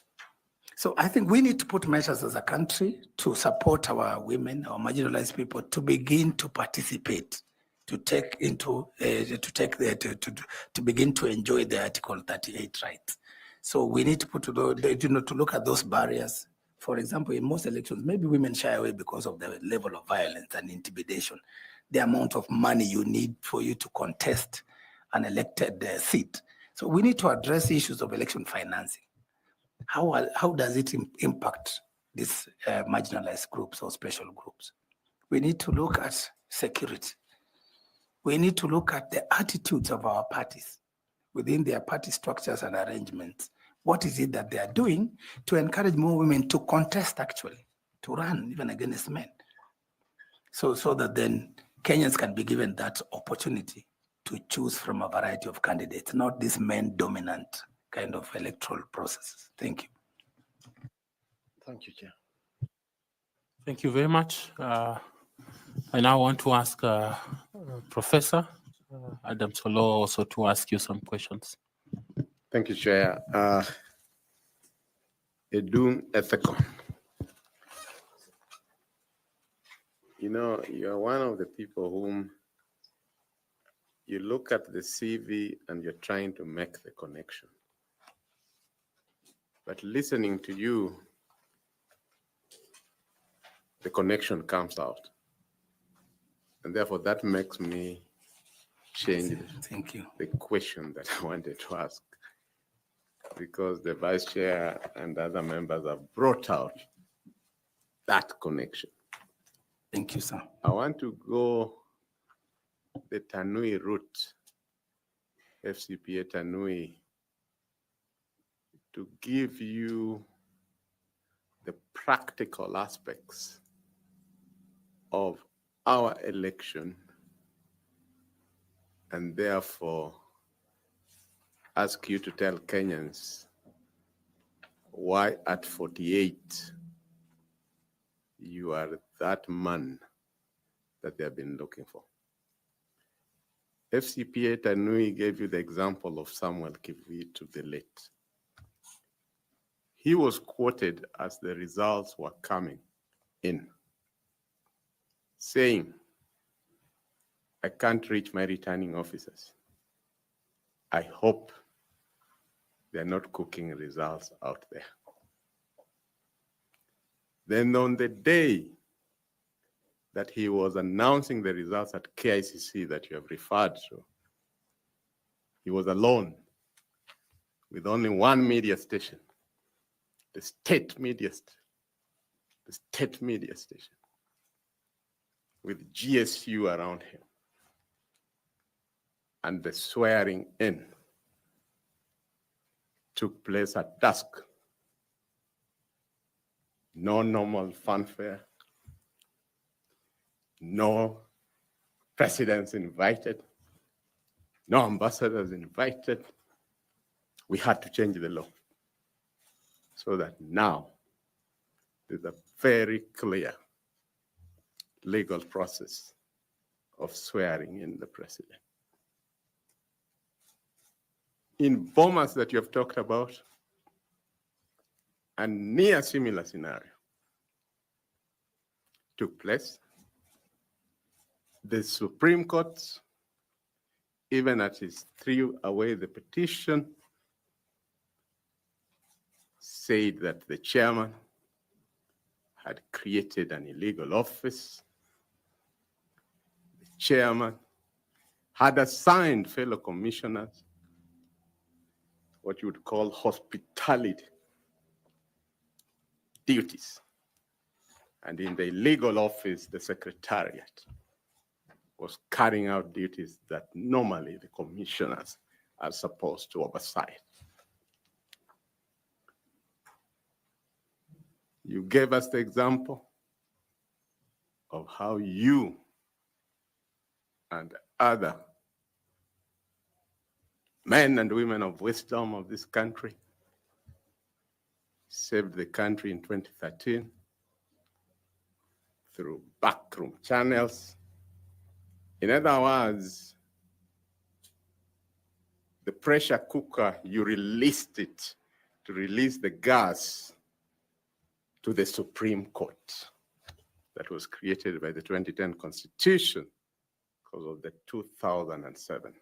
What I'm asking this gentleman from a marginalized community who, as Fatuma says, has gone against the odds.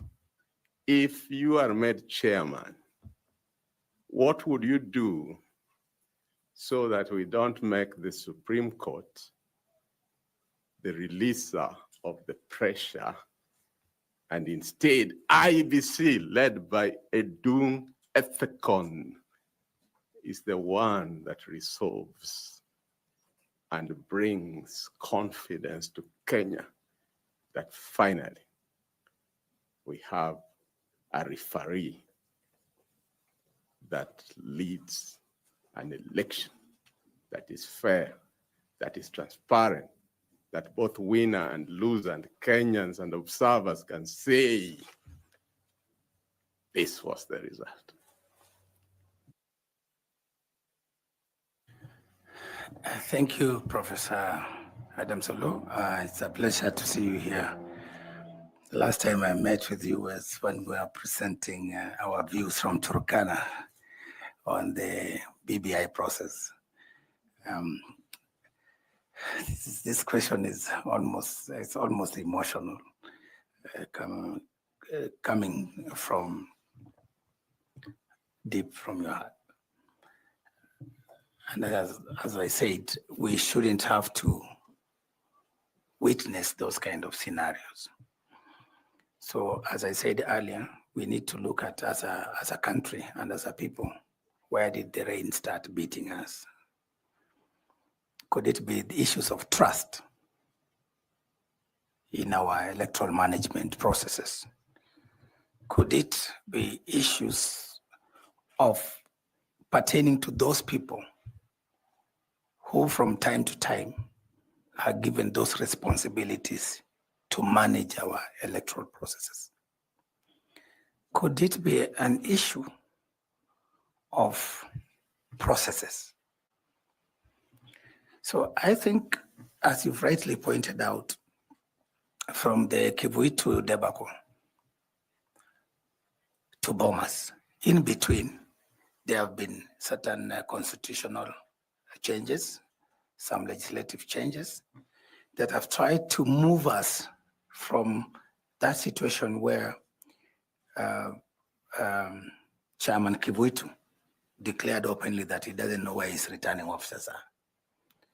And in the recent elections, as recent as 2013, 2017, and to date, we've witnessed a situation where the returns from the polling stations and the constituency tallying centers actually reach the final tallying center. So there have been certain improvements. For example, because I know most of the time voting might not be the real problem, but where the elephant in the room is in the manner in which we handle our results, the manner in which we tally, tabulate, count, tabulate, tally, and then transmit. So we've seen certain improvements through the use of technology, the RTS, the ERTS, the Electronic Result Transmission System, as we witnessed last time. We've seen improvement in openness, transparency, in the manner in which the results are handled both at the polling station, but also at other levels. So for me, the way I look at it as Kenyans, I think there's a big gap, deficit in terms of us as Kenyans trusting our institutions to deliver free, fair, transparent, verifiable elections. So that lack of confidence is in our institutions and our processes is what we need to address. And if you look at even the cost of our elections alone, it's one of the most expensive. And for me, the way I look from where I sit, I see that lack of trust is what is costing us, even in accounting terms, in financial terms. Because then we tend therefore now to sometimes even over-prescribe, over-legislate, over-regulate. For example, technology, we know we have to procure, then we have to do audit. We have to get an independent firm to audit it all the way up to after elections. So for me, I would pray for the day when we as Kenyans can trust and say, Mr. Rastas, Edung, Ethekon has really nothing to gain by bungling elections, by undermining the will of the people of Kenya. What do I stand to gain? So I would want a situation where this new commission, we sit down, number one priority, how do we restore trust? How do we bridge that gap? We look at those processes. We look at the people, even internally, our staff.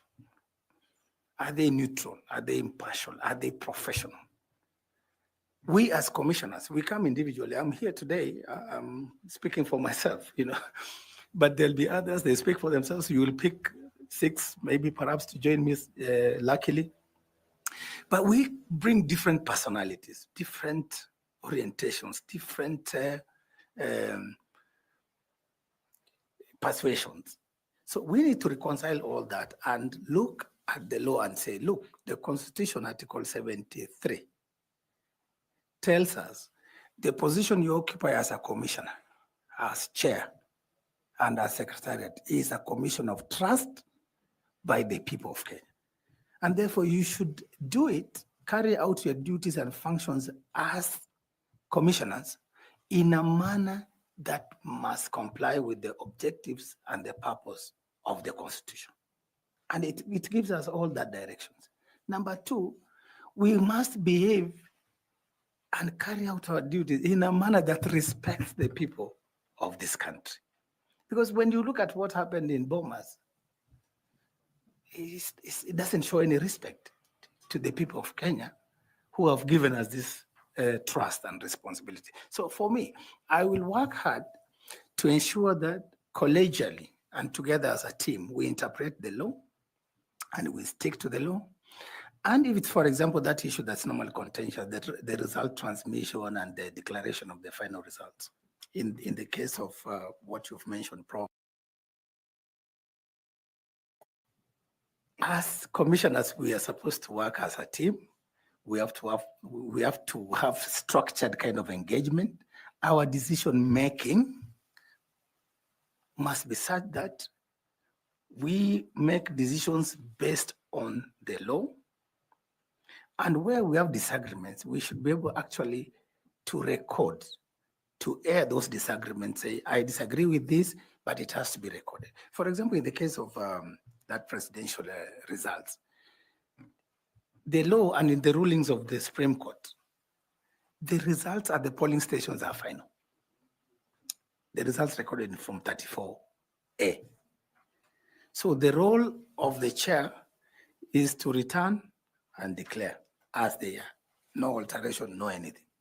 But then our role as a commission, collectively, the 7 of us, should be to verify and to ensure that they correct what is in the portal, what is what we have been, the returns that have come from the polling stations out of the, I think, 46,229 polling stations, that these forms actually are authentic, the security features, the recording of all these things, so that then we do it as a collegiate, as a collective.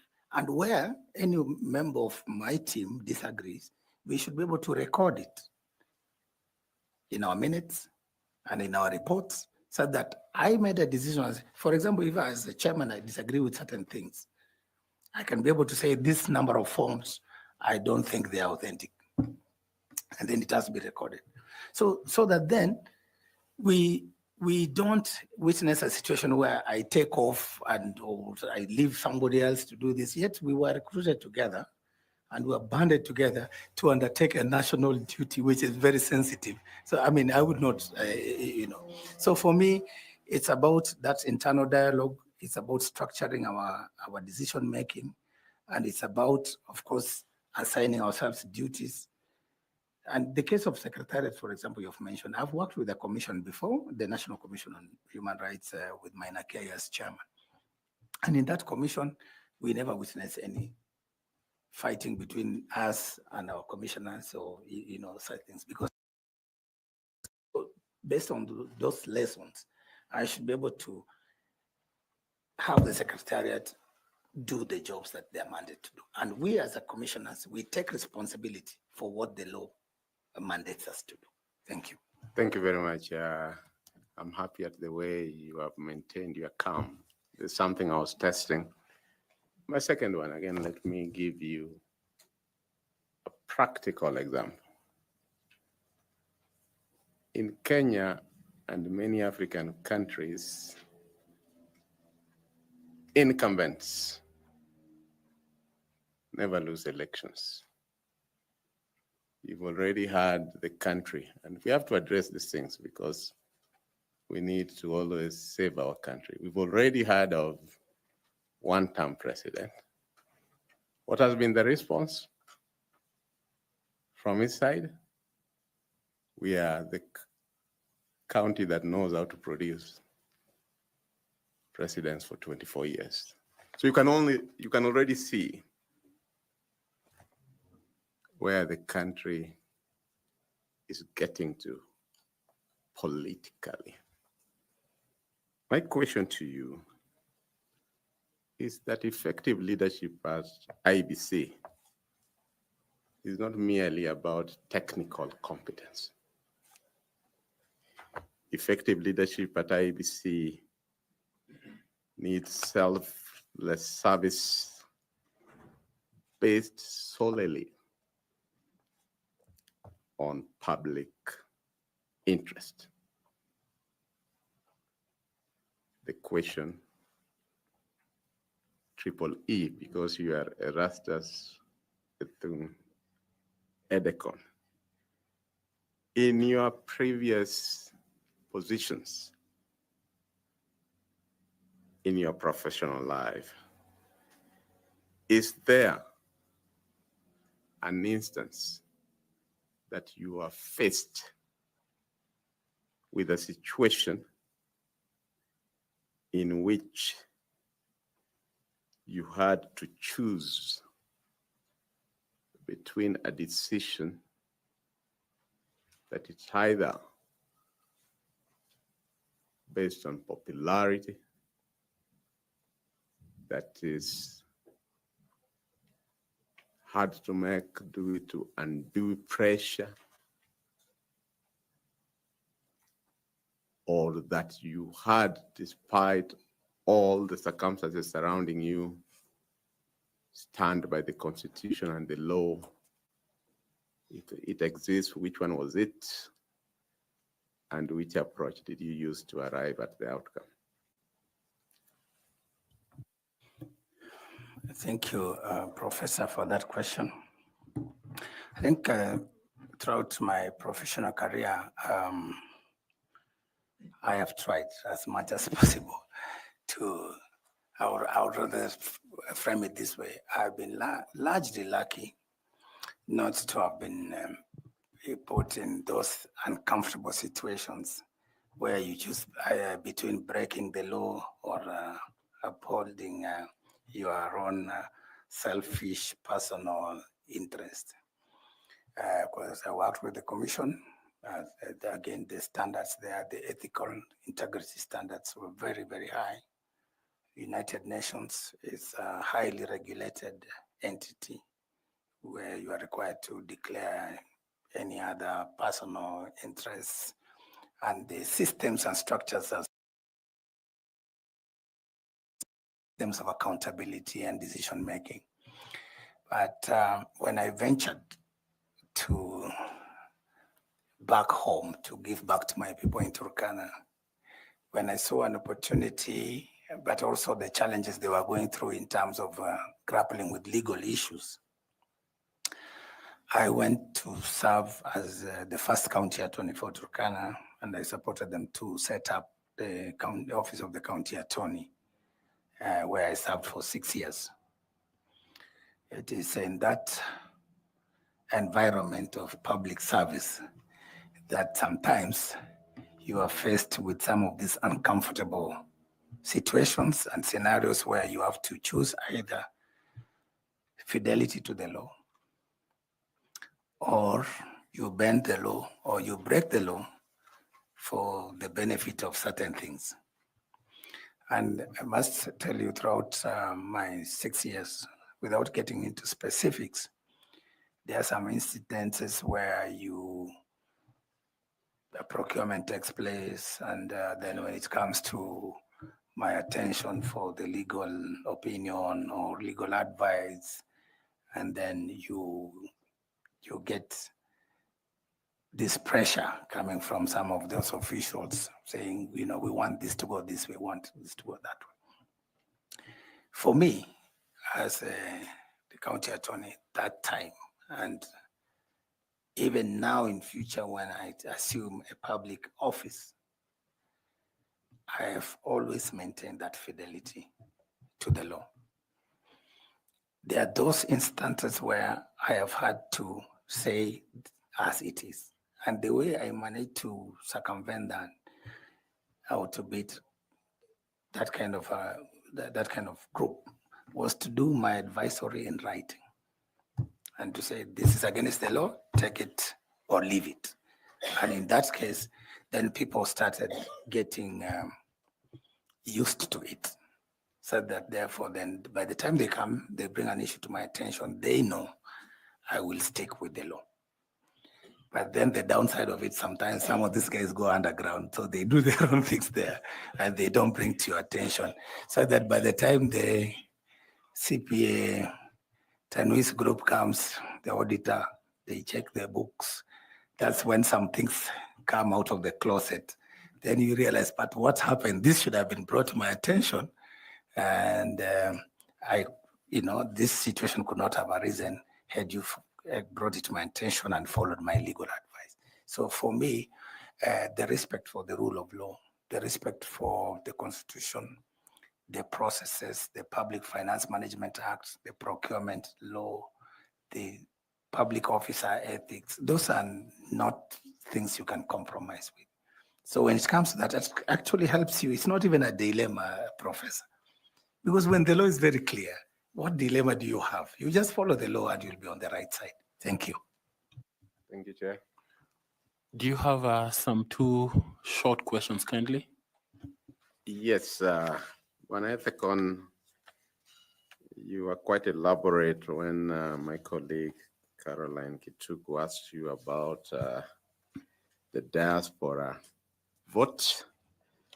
Could you name 3 countries in Africa and any 2 outside of Africa where diaspora voting took place in their last general elections? Thank you, Prof.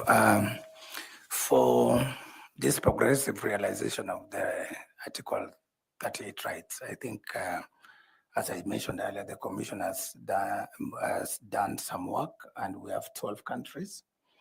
And within Africa, South Africa, where I've just returned from, I think I got that information from where the Consular General there was voting, diaspora voting in South Africa.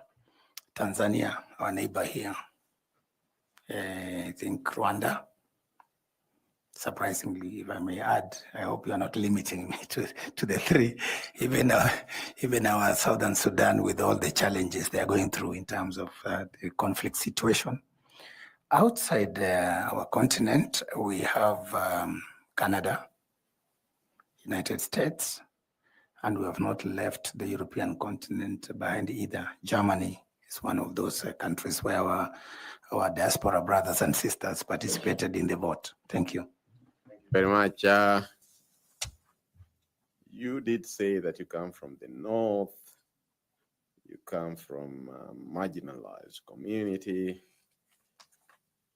Can you tell us one of the solutions that the 2010 Constitution came up with, and whether, at least economically, and how it has been implemented so far? Thank you, Prof. Just to give you a bit of a background, when we were growing up and I was little, my uncle resided in Eldoret. My mother used to come, being a single mother, she used to come to see my uncle, her brother. And when we traveled from Turkana, in those days we were using the lorries. Sometimes you are hitchhiking on this transit goods going to Southern Sudan, and it will bring you to Kitale. Then from there, that's when you see matatus, you know, and you see buses, you see nice shops and stuff like that. So it used to be a popular stereotype, or maybe I can just say it's jokes. Whenever Turkanas arrive in Kitale, the Matatu people at the stage, they'll be joking with them, calling them, Lokone, you know, Turkana, you're coming, where are you going? Hello, Alosi.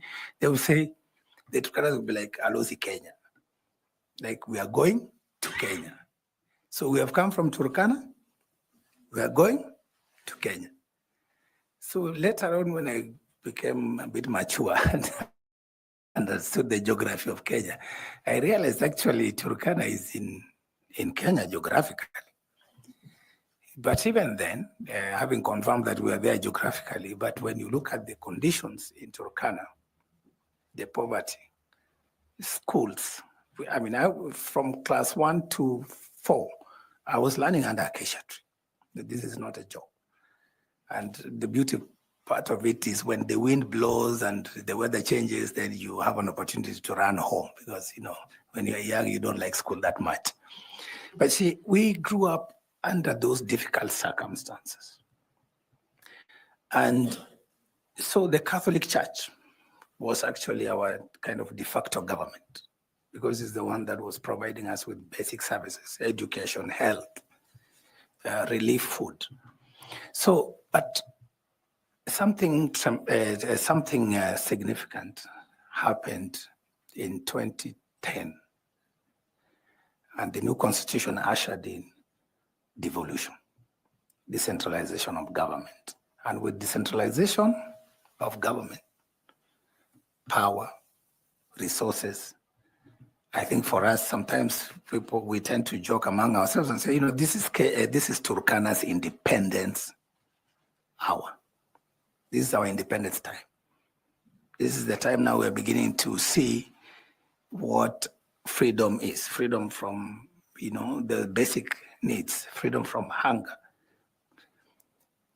the right to expanding access to basic education. So with devolution and the first phase, we've had tremendous progress in Turkana. Even if you don't talk about tangible projects, for example, just the sheer number of Turkanas who are employed alone and accessing a salary and are able to support their extended families, so that even during drought, they are able to cushion them. That alone is very significant. But with the county government, where I served for 6 years, both under the first governor and the second governor, we've put in place structures, the county integrated development plan. Thanks for all that. Because of time. Yes. Constitutionally, what's the prescription that the Constitution put in place for marginalized community, not just Turkana, all marginalized communities in Kenya, and how has it been implemented so far? Of course, in terms of, I was just giving a specific example for how devolution, of course, that decentralization of the government and resources has made improvements in those marginalized areas. And for me, I think that's the most actually significant. But there are also certain rights in the Bill of Rights that recognize the rights of these minorities and marginalized groups. And That's why, for example, then the rights to political participation.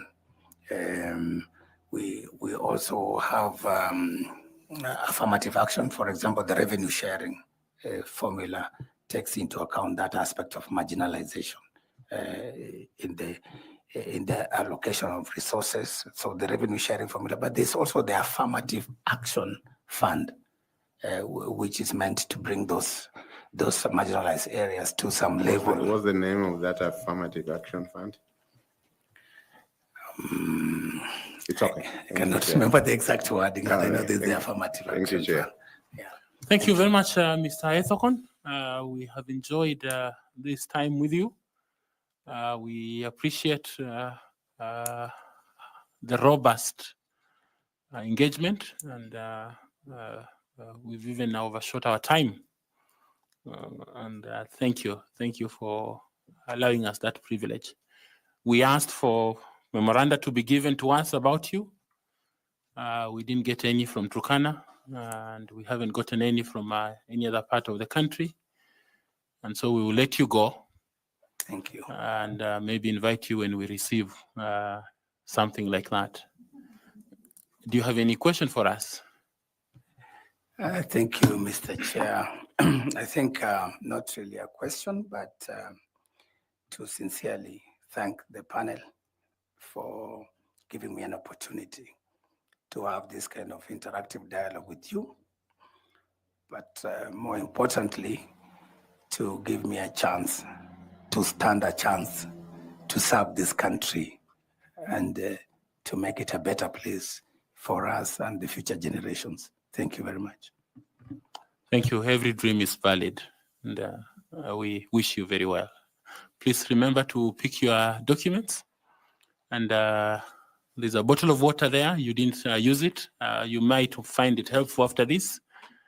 Blessings to you, and wish you success. Thank you.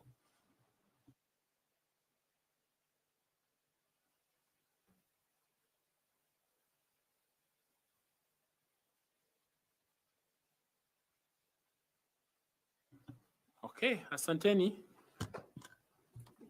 our friends in the media. So maybe some few minutes so that we can finish up this.